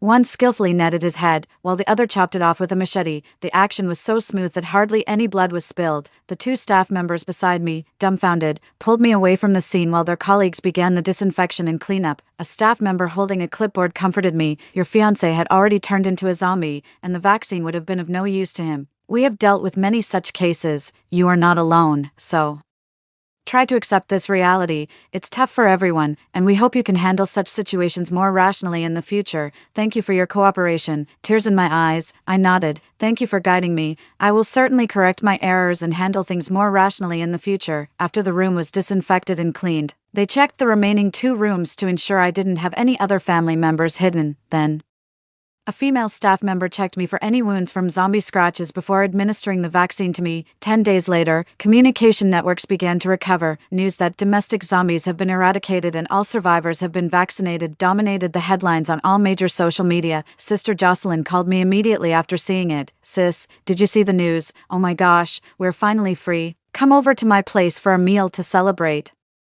Our whole family can't wait to see you." Though I lost my fiancé, I gained a sister who thinks of me every day and a whole family of real relatives. Looking at it this way, I guess I didn't come out at a loss, right? Story 2. I was reborn a month before the apocalypse, right at the moment when the scoundrel proposed to me. Watching their hypocritical performance right in front of me, I couldn't help but sneer. This time, "You think you can step on me to climb up over my dead body?" 1. When I opened my eyes again, Donovan was kneeling in a cafe with a cheap woven ring, proposing to me, while Esther, the opportunist, cheered him on with the crowd around us. I was stunned for a moment, then it hit me. I had been reborn at the exact moment when the scoundrel was proposing. In my previous life, it was after his successful proposal that I gave him the family heirloom ring as an engagement gift. This deceitful couple had been secretly involved long before. Moved into my house after causing my parents' deaths, and even after plotting against me, they got married in my own home. They accidentally discovered a special space within the ring and used it to hoard supplies, coercing and enticing people with these resources to become leaders in the post-apocalyptic world. They thrived, while my family and I were reduced to vengeful spirits, living again. I coldly stared at Donovan kneeling before me, looking at that face I once loved so dearly. Now only finding it ridiculous. "Faith, why aren't you saying anything? If you don't agree soon, Donovan will lose face." Esther pushed me, clearly annoyed. "If you care so much, why don't you marry him?" I glared at her fiercely, barely holding back the urge to lash out at her. Esther was taken aback by my harsh tone, staring at me incredulously. In my previous life, I was known for being too soft and easily manipulated by her. Plus, since my family had sponsored her education, I used to talk to her carefully, always mindful of her pride, afraid of making her feel looked down upon. Bah, this lifetime, I wouldn't coddle her like I would a dog. What right do you have to talk to me like that? Just because your family spent money, do you think you can humiliate me? Does having money make you better than me? Esther started to make a scene again, tears welling up, which only disgusted me more. What else then? Should I serve you like a slave because my family paid for your schooling? If you have so much pride, why accept my family's help at all? Why bite the hand that feeds you? I sat back, crossing my legs with a defiant attitude. "To you." Esther was completely unprepared for my response and burst into tears. Donovan, unable to stand it anymore, tugged at my arm, his voice filled with dissatisfaction. "Faith, don't go too far, Esther means well for us. I looked coldly at Donovan, still kneeling, but his eyes kept darting back to Esther with pity. Such a loving couple, how am I being unreasonable? You're my boyfriend, and yet you're already siding with her before we're even married. How can I trust you? I deliberately fanned the flames. You're my girlfriend, but Esther is like our sister. Of course, we need to take care of her. How can I just watch you bully her, Donovan? Seeing that I wasn't backing down, grew angry too, stood up, and withdrew his hand holding the shabby ring, saying indignantly, if this is your attitude, then perhaps we shouldn't continue this. That's exactly what I was waiting for. I've been wanting to say that to you for a long time. With someone like you, who's nothing more than a pretty face, I wouldn't even consider letting you into our family. Dream on about continuing this. Take your trashy ring and get lost, and remember, it was I who dumped you. I stood up straight. What? Donovan was stunned, and so was Esther. This was not how they expected things to unfold. They both knew very well that without winning me over, they would have no access to my family's power, wealth, and resources, especially Esther, who, after falling out with me, might not even have the money to pay her tuition. Stop dreaming about clinging to the rich. Watching their hypocritical faces, watching the murderers who brought ruin to my family. I wanted nothing more than to tear them limb from limb, to kill them where they stood, but I knew clearly that now was not the time to act. With the virus outbreak a month away, I couldn't afford to kill them yet, as drawing police attention would only complicate matters. The priority was to protect my parents, stock up on supplies, and prepare for the impending apocalypse. As for them, I would make them pay back everything they owed me, make their lives a living hell. I ignored the shameless pleas of those scoundrels, turned around, and headed home. In my past life, blinded by love, I let a wolf into the house and got my parents killed. Seeing my family again in this life, tears immediately streamed down my face. Seeing me cry startled my parents, who quickly came to comfort me. What's wrong, sweetheart? Who's been bullying you? My mother asked, pulling me into her arms with concern. It's nothing. I just missed you both, I said, my voice tinged with emotion. My father chuckled indulgently. You're all grown up and still crying. Your mom and dad are always here for you. We'll always love you. Hearing this made me feel even more guilty. My parents had never liked Donovan much, but they had agreed to our relationship after my relentless pleading. They had wholeheartedly welcomed this future son-in-law, providing money and effort, not knowing that Donovan, in order to be with Esther, had lured them out knowing full well about the zombies outside, leading to their deaths. In this life, I would never let my parents suffer like this again. I've broken up with Donovan, I declared nonchalantly. My parents clearly didn't believe me. In the past, I had even run away from home for him. It's true, we really broke up, I asserted firmly. Seeing my tears earlier, they reluctantly believed me. My dad suddenly burst into laughter. That's wonderful. I knew that boy was no good for you, having been in business for so many years. I could tell he had a deceitful heart and was too scheming. If you had ended up with him, you would have suffered. I nodded repeatedly. Right, we need to start stockpiling at home. Things like instant noodles, biscuits, food, vegetables, clothes, the more the better, enough to last 3 to 5 years. Also, we should check the solar power system in our villa, and maybe even get a well dug in our yard. I quickly started giving instructions. My parents thought my ramblings were due to the shock of the breakup. It's true, a zombie virus outbreak will happen in a month. We need to survive. I revealed the truth to them. I carefully explained to my parents about my past life, how I was betrayed, how our family was victimized, and how I was thrown out of the car to be fed to the zombies. My mom cried uncontrollably, and my dad's eyes reddened with anger, his body trembling. Believing my words, they began quietly purchasing supplies and modifying our home to prepare for the end of days. Our family's villa in the distant suburbs, not densely populated, offered us many advantages. The walls needed to be heightened, made of poured concrete, with an electric net on the outside and spikes on top. The bricks of the glass curtain walls were solar-powered, capable of converting into electricity for daily use. We bought a bunch of large freezers for the dining area and even built a cold storage to keep frozen goods. The basement was divided into several secret tunnels and shelters, just in case. The workers said the work would take 20 days, no problem. With quintuple wages and working through the night, we managed to complete all the renovations and preparations in just 10 days. Thus, our apocalypse shelter was established. At that time, the lousy guy still had no clue about the secret of the ring. My family and I discovered the space within the ring, which both shocked and delighted my parents. With this treasure, our chances of survival greatly increased. We packed the space with long shelf-life instant foods, noodles, flour, grains, emergency flashlights, anti-inflammatory medicines, medications for colds, fevers, diarrhea, and other common ailments, as well as hemostatic bandages and stun guns for self-defense. This way, even if someone did break in, They wouldn't be able to take our life-saving supplies. In the apocalypse, money is the least valuable thing, so my parents quickly liquidated our assets, exchanging them for supplies and gold bars to ensure we could rise again if the chaos ever ended. With all prepared, there were less than 20 days left before the outbreak of the zombie virus. Unexpectedly, before the zombies appeared, that despicable couple came knocking first. Donovan, are we at the wrong place?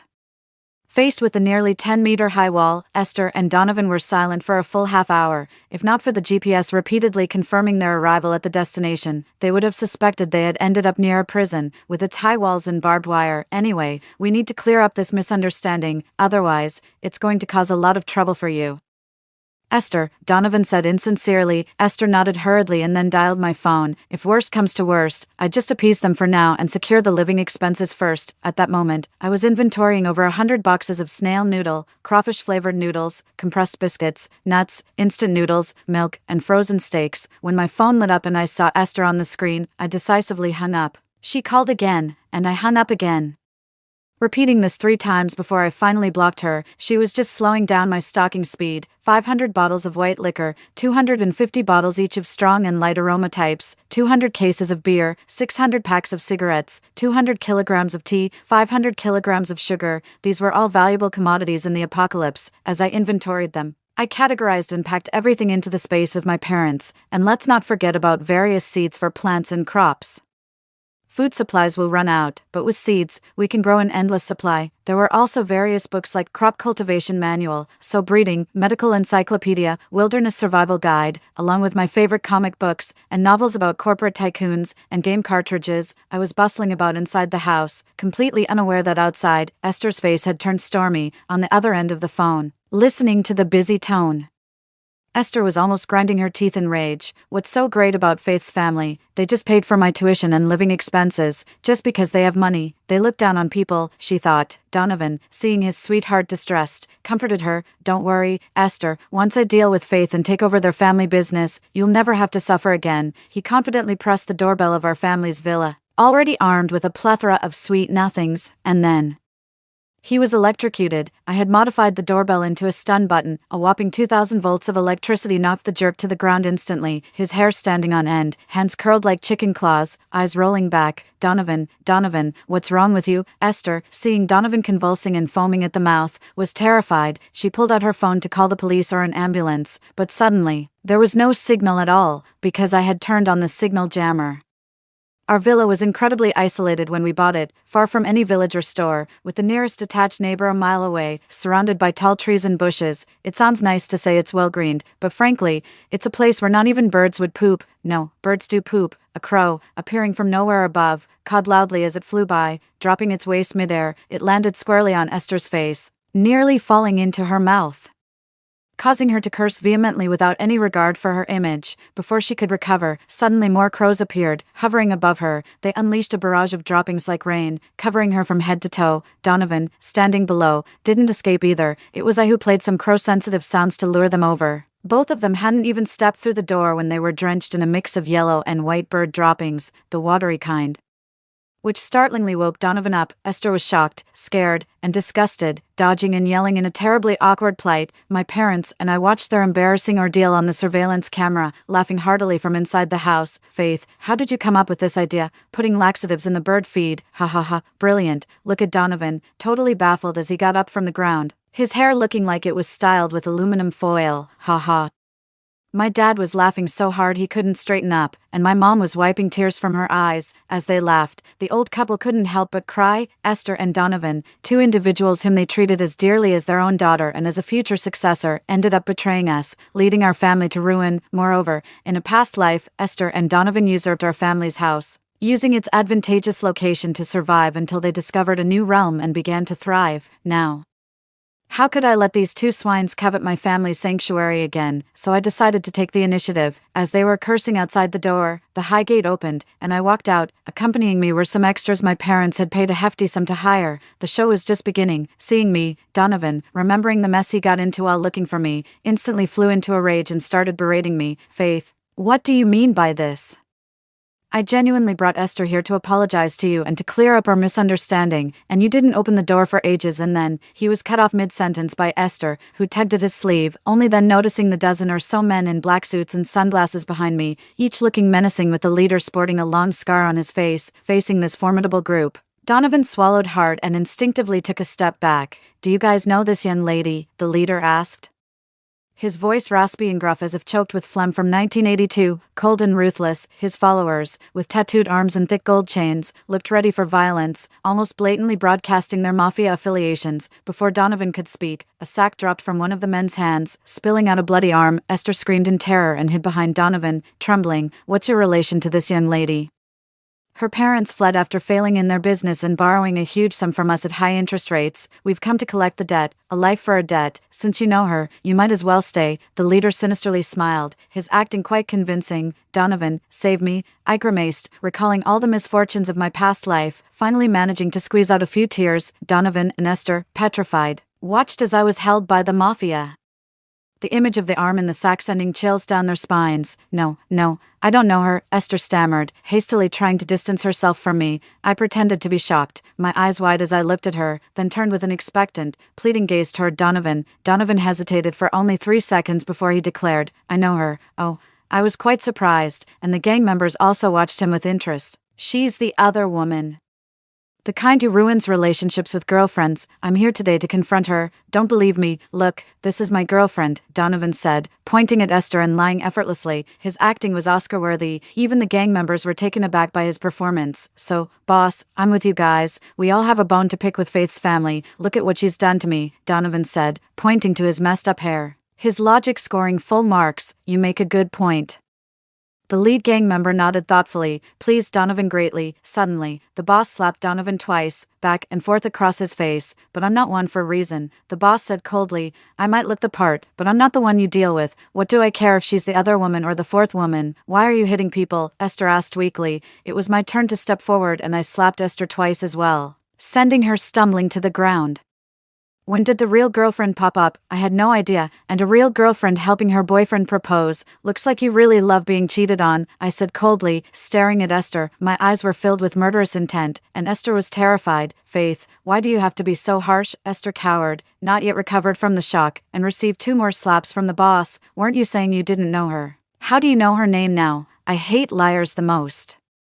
The boss's scarred face twisted angrily. Esther was tearful and dared not speak anymore, while Donovan frowned, still figuring out how to escape. Silence fell over them. They thought by being quiet, they could avoid attention, but the boss and his men beat them up again, fiercely and brutally. In the chaos, I took the opportunity to kick them in unspeakable places. Why hit us when we're silent? Donovan and Esther, bruised and battered, were on the verge of tears. It's hot and I'm irritable.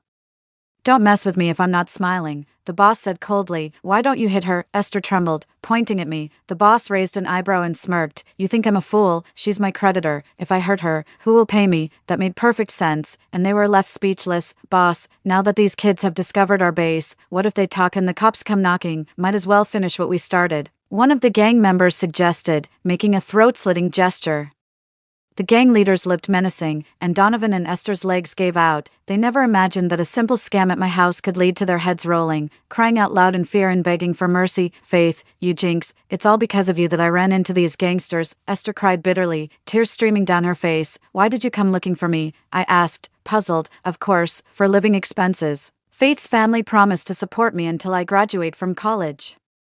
And I haven't received the money for March yet," Esther said, straightening up and speaking righteously. "Oh, right, with all the chaos and our falling out, I indeed hadn't continued supporting Esther. I never expected her to have the nerve to come asking." I glanced at the bird droppings scattered everywhere. Today's rain wasn't as heavy as the day Yuping asked her dad for money. How come Esther has the audacity to poach right under my nose? Even daring to ask my family for money? Esther, sensing what I was thinking, stiffened her neck and told Donovan, "Donovan and I are truly in love." "How deep is your love?" I really wanted to know. "About a sister I've always cared for deeply, and a man I wanted to spend my life with, till the heavens fall and the seas dry up, till the end of the world," Esther said confidently. Donovan quickly nodded in agreement. "Then why come to me?" I asked sarcastically. Donovan choked. Indeed, he had originally come to reconcile with me.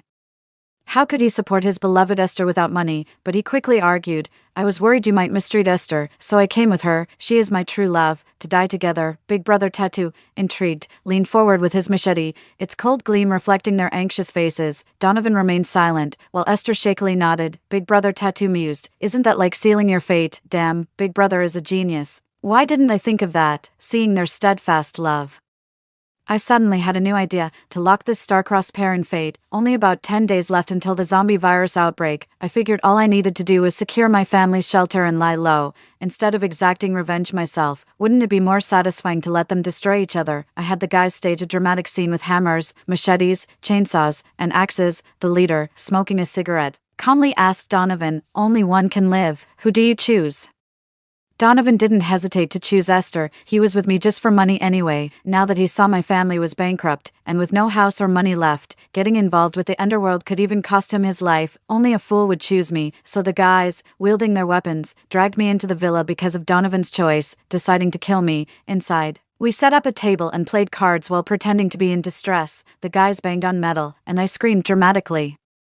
Donovan, you are so cruel. Donovan, Esther, you are murderers. I will never let you go. Donovan, Donovan, Donovan, save me, save me. I screamed so realistically that even the crows outside took flight. The more Donovan and Esther heard, the more terrified they became. When the guys threw fake blood packets from under the door, Donovan and Esther fled in utter panic from the surveillance footage. I saw Esther fall face first twice, and Donovan tumbling and scrambling away. After such a terrifying experience, they wouldn't dare mention me at school or return to this nightmarish place. Without them revealing the location, this place remained temporarily safe. I called Trump. I threw down 3 cards, feeling quite pleased. Triple aces. Bomb. Big Brother played his hand, excitedly spitting as he spoke. I pass. Come on. From 4 to K. Big Brother threw his cards. I pass. 3 threes. I pass. 1 king. And it's over, ha ha ha. Pay up. Pay up. Big Brother clapped and laughed loudly. My parents brought in some freshly cut watermelon, smiling happily as they watched us, their mood also unusually relaxed. I reserved the best room in the house for the guys and gave them all the expensive equipment and medicine. After the guys retreated, my parents and I started to simply live in seclusion, spending our days gardening and growing vegetables, caring for birds, feeding fish, wholesaling and stockpiling supplies, and repeatedly checking the power system. It's all been fortified again and again, including the basement and the secret passages. I also prepared a special gift for Esther and Donovan. Comfortable days passed by in the blink of an eye, with sleep and waking marking the time. Suddenly one day, a loud thud came from beyond the wall. I turned on the surveillance to see a bloody, disfigured face repeatedly slamming into the perimeter wall, persistently and mindlessly. Until half of the skull was shattered, the zombie virus had erupted. I activated the high-voltage electric grid defense system, and the zombies outside instantly turned into ashes, silencing the chaos. In the living room, my parents and I turned on the TV. The news was urgently broadcasting several incidents of people attacking others in the streets. Those people had blood-red eyes and twisted limbs, wildly rushing into the streets, biting anyone they caught. The news suggested it might be rabies and advised everyone to be cautious when going out, but I knew it wasn't that. The virus spread rapidly. By the end of the day, nearly 1/5 of the population was infected. In my past life, it was on the day of the outbreak that Donovan and Esther tricked my parents into going out, leading to their deaths from bites. As expected, during a live broadcast, a zombie suddenly rushed into the frame, biting off the neck of the host. Then the camera wildly shook, crashed down, and the feed stalled, showing only a few pairs of feet shuffling past and blood dripping down. The city quickly plunged into panic. More frightening than the virus was the human heart. The first day, people were still queuing in supermarkets to buy supplies. By the second day, looting and smashing had begun. All stores, including fruit shops, were ransacked. In places without zombies, humans were fighting each other bloodily. Someone started a live broadcast of this apocalypse, resembling a horror movie. Huddled in a cramped room, they started with eating instant noodles, then dry bread, and eventually paste. Outside the door, a girl's cries for help could be heard. The broadcaster, looking through the peephole, saw her weak and fragile. The girl pitifully knocked on the door, saying zombies were chasing her downstairs and crying for help. The broadcaster, unable to bear it, opened the security door. The moment the lock was opened, the door was violently pushed open. A boy with a baseball bat rushed from the girl's side, knocking the broadcaster unconscious and pushing him out. The boy and girl then slipped in and locked the door, well practiced in their routine. These two, I knew all too well.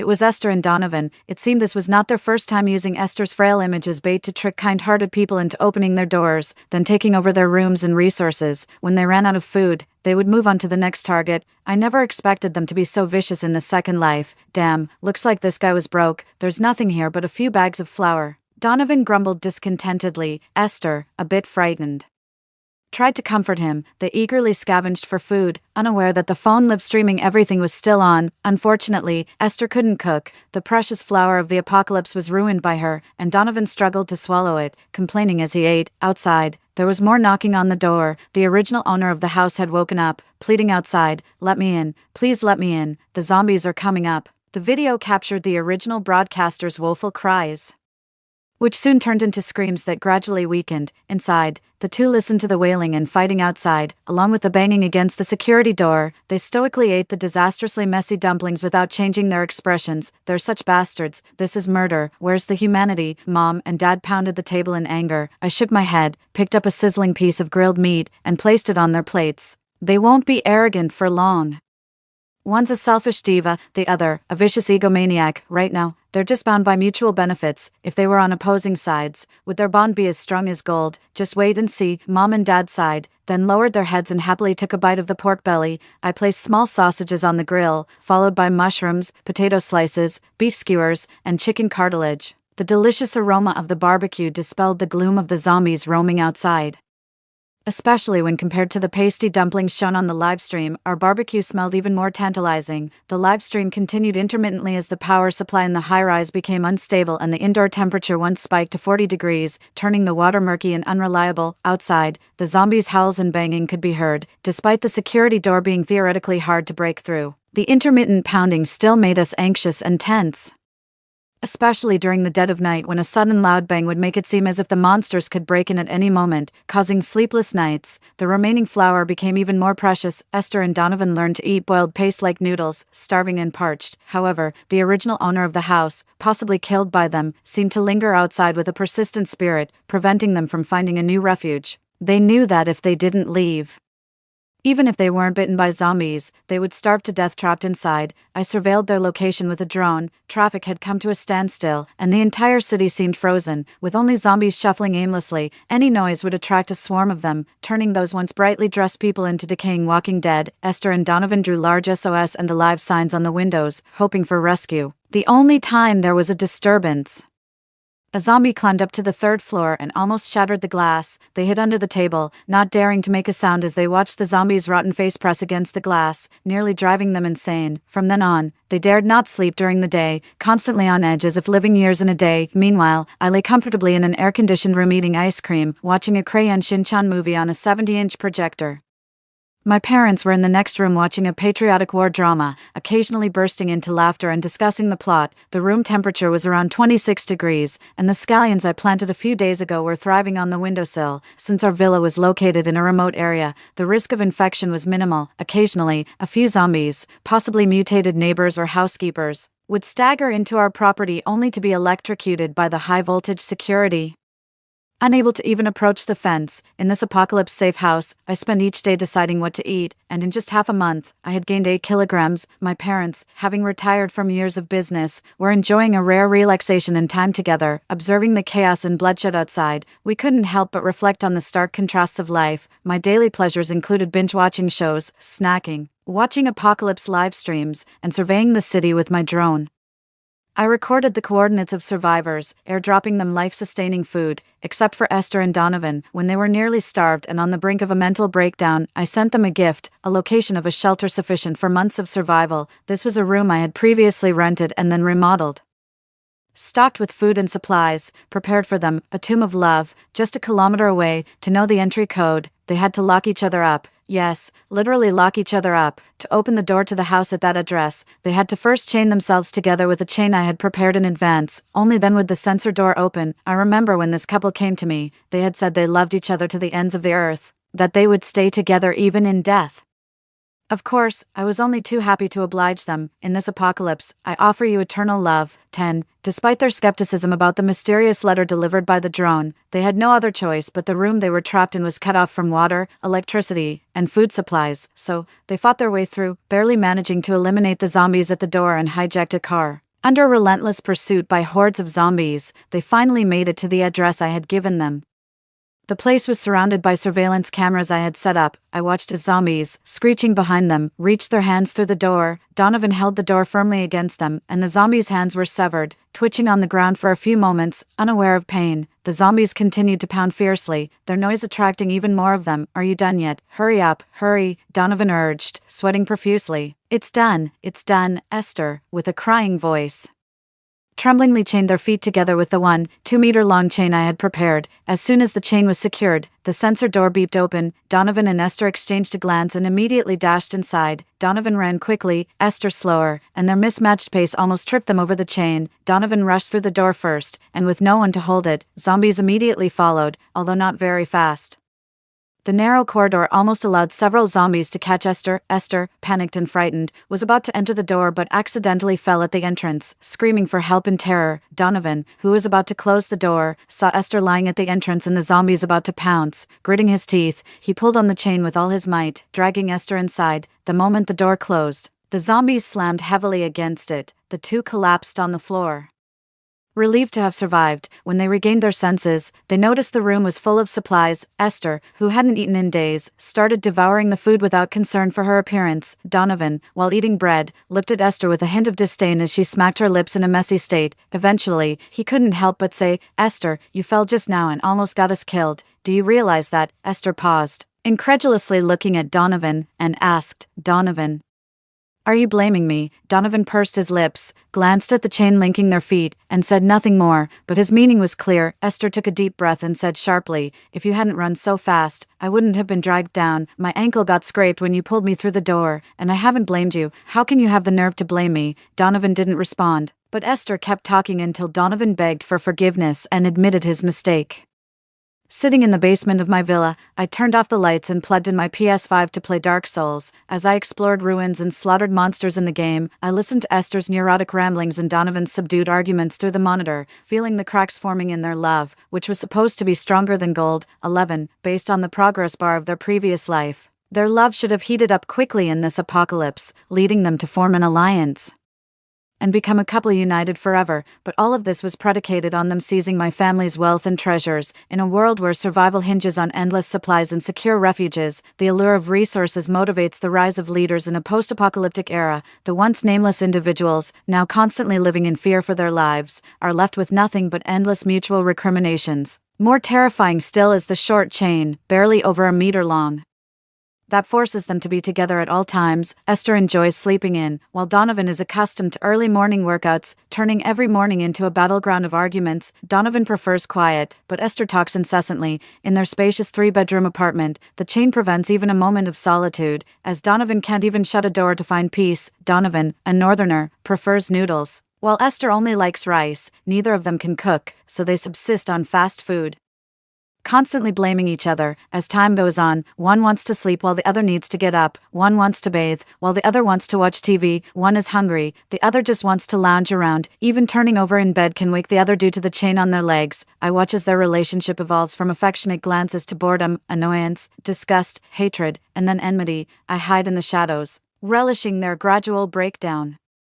They have become prisoners of a so-called love, truly shackled by their grievances against each other. This is the gift I give them before sending them to their deaths, a chance to see each other's true colors. In the second month after the outbreak of the zombie virus, less than half of the population survives, and the world has lost all order. With a massive reduction in population over 2 months, food shortages are widespread. To survive, people start forming alliances and makeshift gangs, recruiting members with supplies and weapons, establishing power, and engaging in violence and looting in this apocalyptic world. In their previous life, Donovan and Esther amassed supplies and dominated their adversaries using my space. However, this time, the iron chain on their feet keeps them from daring to venture outside. The chain, just over a meter long, binds them tightly together, making it impossible for them to act independently once outside.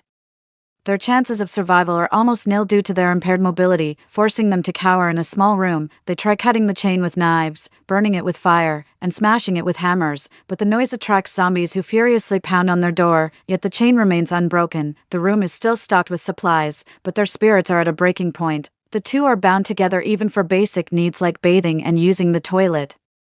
and dressing becomes a challenge. The novelty of their initial affair has long faded, replaced by disgust and escalating arguments. I sit in the villa, munching on a tomato, mockingly watching the continuous conflicts on the surveillance screens like a primetime reality show, after being trapped for 2 months with no end in sight. Their patience wears thin. Donovan wants to join a gang to carve out a path to survival, while Esther prefers to hunker down and wait for reinforcements. In yet another heated disagreement, Donovan loses his temper with Esther. He smothers her head with a pillow and kicks her viciously in the abdomen. Esther's muffled sobs come through the surveillance, while the chain that symbolized their steadfast love clatters loudly. "You bitch. If it weren't for you dragging me down, I would have escaped long ago. Why don't you just die?" Donovan curses her brutally, without a trace of compassion. Esther, unable to get up, stares at Donovan incredulously with tear-filled eyes. "You're the one who insisted on marrying me. If not for you, I'd still be enjoying the support of Faith's family, living without worry. You have the nerve to say that. If it weren't for you, I would have been Faith's family's son-in-law, escaping with all their money before their bankruptcy." Donovan retorts through clenched teeth, "Pathetic man, living off a woman. I have no respect for you." Esther retorts, curling up on the ground and kicking at Donovan. "Crafty witch." Donovan slaps her in response. In this desperate, apocalyptic world, their mutual dependence has turned into a toxic battle for survival. They were actually fighting among themselves, while hunkered down in a fortress-like shelter far from the city center. I constantly monitored the outside world and amused myself by keeping an eye on this despicable man and woman. The two fought fiercely, irreparably severing ties. They desperately wanted to go their separate ways, but what they didn't know was that the chain I had custom-made for them would forever bind them together, unless one cut off the other's leg, or killed them. 13. In the third month of the apocalypse, the government established bases and the military launched rescue operations. Most gangs struggling to survive promptly surrendered, while the remaining scattered forces ceased their disturbances and no longer dared to stir up trouble. The streets swarmed with zombies that were incinerated by muskets, the city was cleansed, and rescue signals were sent from all directions, increasingly reaching survivors hidden in corners. My parents and I were among the first to be rescued to the base, using an unknown number. I sent the coordinates of the base to Donovan and Esther, but I instructed them that there was only one spot available at the base. I even thoughtfully prepared a car for them. It seemed fate dictated that to reach the base, they would have to pass the very road where they had once pushed me out of the car to feed the zombies. The same scene as before, only now it had become a cruel choice between the two of them. The more brutal part was that they thought the other was unaware. When the base doors opened, only Esther stood before me, dragging a blood-stained, empty chain from her foot. The answer was self-evident. 14. The footage from the dashcam, transmitted back in real time, showed them getting into the car and desperately fleeing, with zombies relentlessly chasing after them, clawing at the doors and smashing the windshield. In a terrifying and grotesque scene, the car struggled to move forward. As they approached the small road, the number of zombies suddenly increased, completely surrounding the SUV and shrieking as they attacked. The glass windows banged and buckled under the assault, and even though the zombies shattered their shoulders and tore off their arms, they stubbornly continued their attack. The first crack in the glass spread, stained with the sauce-brown fluid of the zombies, and the whole vehicle shook precariously. Esther, with a face of despair, turned to Donovan for help. They knew all too well that unless one of them could get out to distract the zombies, the other might have a chance to survive. Otherwise, they would both perish. The zombies continued their assault outside, and a second crack appeared on the side window. "Esther, I love you." Donovan trembled, giving Esther a deep kiss, then moved to open the door, but it was on Esther's side. "Donovan, what are you doing?" Esther exclaimed in shock. "We can't both die here. I love you so much. And I believe you'd want me to survive," Donovan said righteously, confident in his physical advantage over Esther. Esther lowered her eyes, her expression dimming. "If this is Donovan's decision, then I'm willing." "Really, Esther, you're willing to sacrifice yourself for me?" Donovan was overjoyed, surprised it was even easier than he had imagined. He pulled out a dagger, intending to chop off Esther's foot and free her from the chain, pushing her out of the car, but suddenly, he collapsed. "Powerless, I'm willing," Esther said expressionlessly, taking the knife. She exerted all her strength. Severing Donovan's ankle caused him to howl in excruciating pain. Powerless to fight back, the zombies outside the vehicle, drawn by the scent of blood, went into a frenzy. "You bitch, you drugged the water," Donovan screamed, his body limp and in so much pain he nearly passed out. Just like before, the water was drugged, but this time, it was intended for her lover. Esther remained expressionless as she quickly pushed Donovan out of the car. Instantly, Donovan was swarmed and bitten by the zombies. Screams echoed as Esther climbed into the driver's seat and drove away. "I was willing, Donovan. Only one of us could enter the base. I believe if the roles were reversed, you'd want me to survive too," Esther muttered to herself, driving while tossing Donovan's severed foot out of the window. "I know you loved me, so I'll carry on for both of us," Esther said. rubbing her cheek where Donovan had hit her, and with a cold laugh, she floored the accelerator. When Esther arrived at the base, having sacrificed Donovan to save herself after much ordeal, the person who greeted her was me. Faith, why are you here? You didn't die, Esther exclaimed in horror. Not only had I not died, but my parents, who were supposed to be killed by the mafia, also stood behind me. What's going on here? Esther was confused and stepped back repeatedly.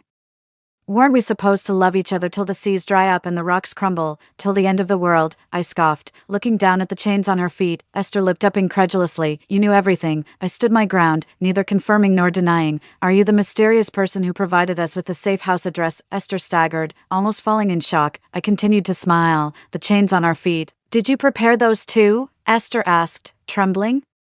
I did not deny it. So, the address to the base was also sent by you. Esther became hysterical, her rage predictable as she lunged at me. She was restrained by 2 officers. You're clever, guessing it right away, I said, smiling innocently. You devil, why do you torment us like this? Esther tried to reach me, her eyes nearly shooting fire, wishing she could tear me apart. But she couldn't get close to me, held back by the officers, one of whom even drew a gun. Non-compliant living humans pose a greater threat than zombies in this post-apocalyptic world. If Esther caused more trouble, I wouldn't mind giving her a bullet. You killed Donovan. You killed him, Esther shouted, her eyes red with fury. Quiet. Do you want to attract the zombies outside the base? Before I could act, the commanding officer hit Esther on the head with the butt of his gun.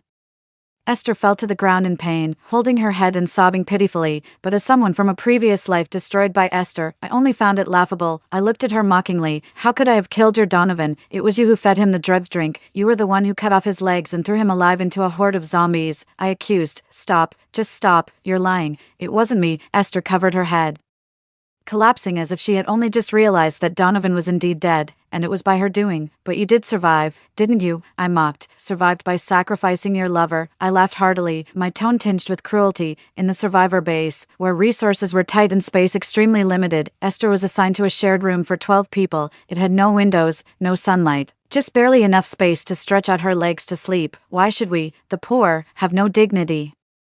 Why does Faith get a private room? We all survived. We should all have equal rights, Esther argued with hands on her hips, trying to incite her roommates. But she was mistaken. I never needed money to enter the base. I donated billions worth of supplies using a spatial ring and Faith's family's fortune, and saved countless lives, earning a small privilege in return, while I lazed around in a large villa, confident that my country wouldn't abandon us, that the government wouldn't abandon us.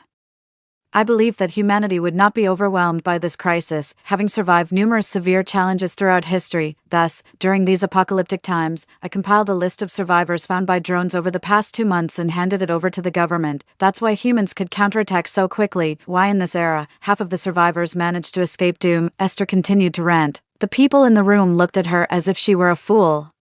One of the women came over and stuffed Esther's mouth with a rag. Every single person in this room was saved by Faith. She deserves to have a single room, the woman, holding a young boy, said emotionally. Everyone in our building mutated. The child's father died trying to save us, and we were trapped in our house. If it weren't for her using drones to drop food, my child would have starved to death. She's our savior. Is it wrong for me to demand human rights?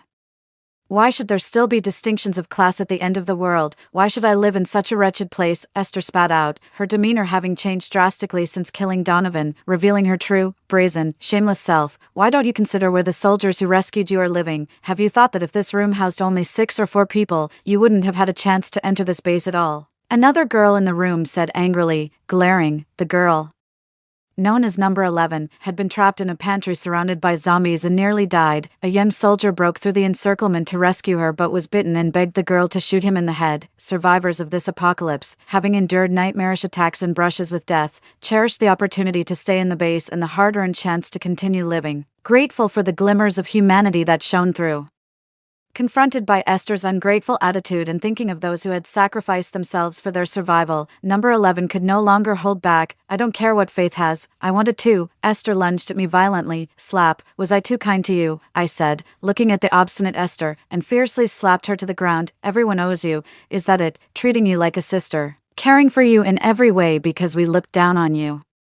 My parents funded your education out of pity. My fiancé was kind to you, and you tried to seduce him. Being poor isn't a sin, but shamelessness is, I said, punching as I released months of pent-up anger. I gave you a chance to apologize and a chance to live, even though I gave you the chance to witness love with your lover. How did you respond? I sneered devilishly. You threw him into a pile of zombies. Just like you did to me in a past life. What? Esther stopped cursing and causing a scene, and just stared at me blankly. Faith, what do you mean by past life? What are you talking about? Do you know something else? Esther screamed frantically in front of me. On the way to deliver supplies to another base, Esther tried her old tricks again, thinking she could compete with me, but found herself completely powerless. Anticipating her dirty tricks, I simply turned her own game against her. Esther tried to push me out of the vehicle but got bitten by a zombie as she opened the door. She began to mutate quickly and, while still lucid, deliberately scratched me viciously. Struggling, she tried to pull me out of the vehicle to die with her. I knew she had intentionally arranged to be in the same vehicle as me, and I knew how much she hated me. Faith, go to hell. You can't beat me, even if we start over in this life. You'll still die by my hand. Esther laughed maniacally. You little trash, the spatial treasure is a waste in your hands. Donovan and I at least became leaders and tyrants, while you, hoarding supplies, are just a little lackey. Ha ha ha. Esther's eyes began to bloodshot, and her expression turned fierce. You're only fit to be my stepping stone. In another life, you'll still just be a sacrifice for me. Esther's speech slurred, her limbs twisted, her pupils turned red, and her fingers clawed. Before she died, she remembered everything, or perhaps she had remembered everything before we even left, yet she felt no remorse. I gave her a chance at life, and she wished me dead. This woman, for her own benefit, chose to betray friendship, family, and love in 2 lifetimes. As expected, I fiercely kicked her under the vehicle and sped away. She didn't know, letting her or Donovan into the base wasn't out of my overflowing kindness, but was intentional. I am a person who must retaliate, letting those scoundrels die unknowingly, compared to the pain I've suffered, is a great mercy. How is this possible? Therefore, instead of a one-sided slaughter knowing the plot, I prefer to destroy what they firmly believe in, dismantle their love and let them experience the despair of survival in the apocalypse, feel the pain of betrayal, and the hatred of being killed by their closest companions, without the treasure space and supplies. Without the wealth of Faith's family, without the advantage of a refuge, these two dependent on each other endure endless zombie chases, hunger, and fear, eventually turning against each other and killing each other. Only in this way is revenge truly complete, isn't it? Especially seeing Esther recall the glory of her past life and her frustration and helplessness, it's particularly satisfying. As for the scratches, sorry. In Faith's family's villa, vaccines were secretly developed long ago. Who would have thought that those extras left in the villa were actually the country's top biologists and pharmacologists? This is my ultimate backup. As one of the first to be vaccinated, my serum will bring hope to humanity. On this journey, the most crucial cargo was myself. In the 5th month of the apocalypse, humanity welcomed a new dawn. My nemesis perished in a wave of zombies, and I, a survivor, also became a savior.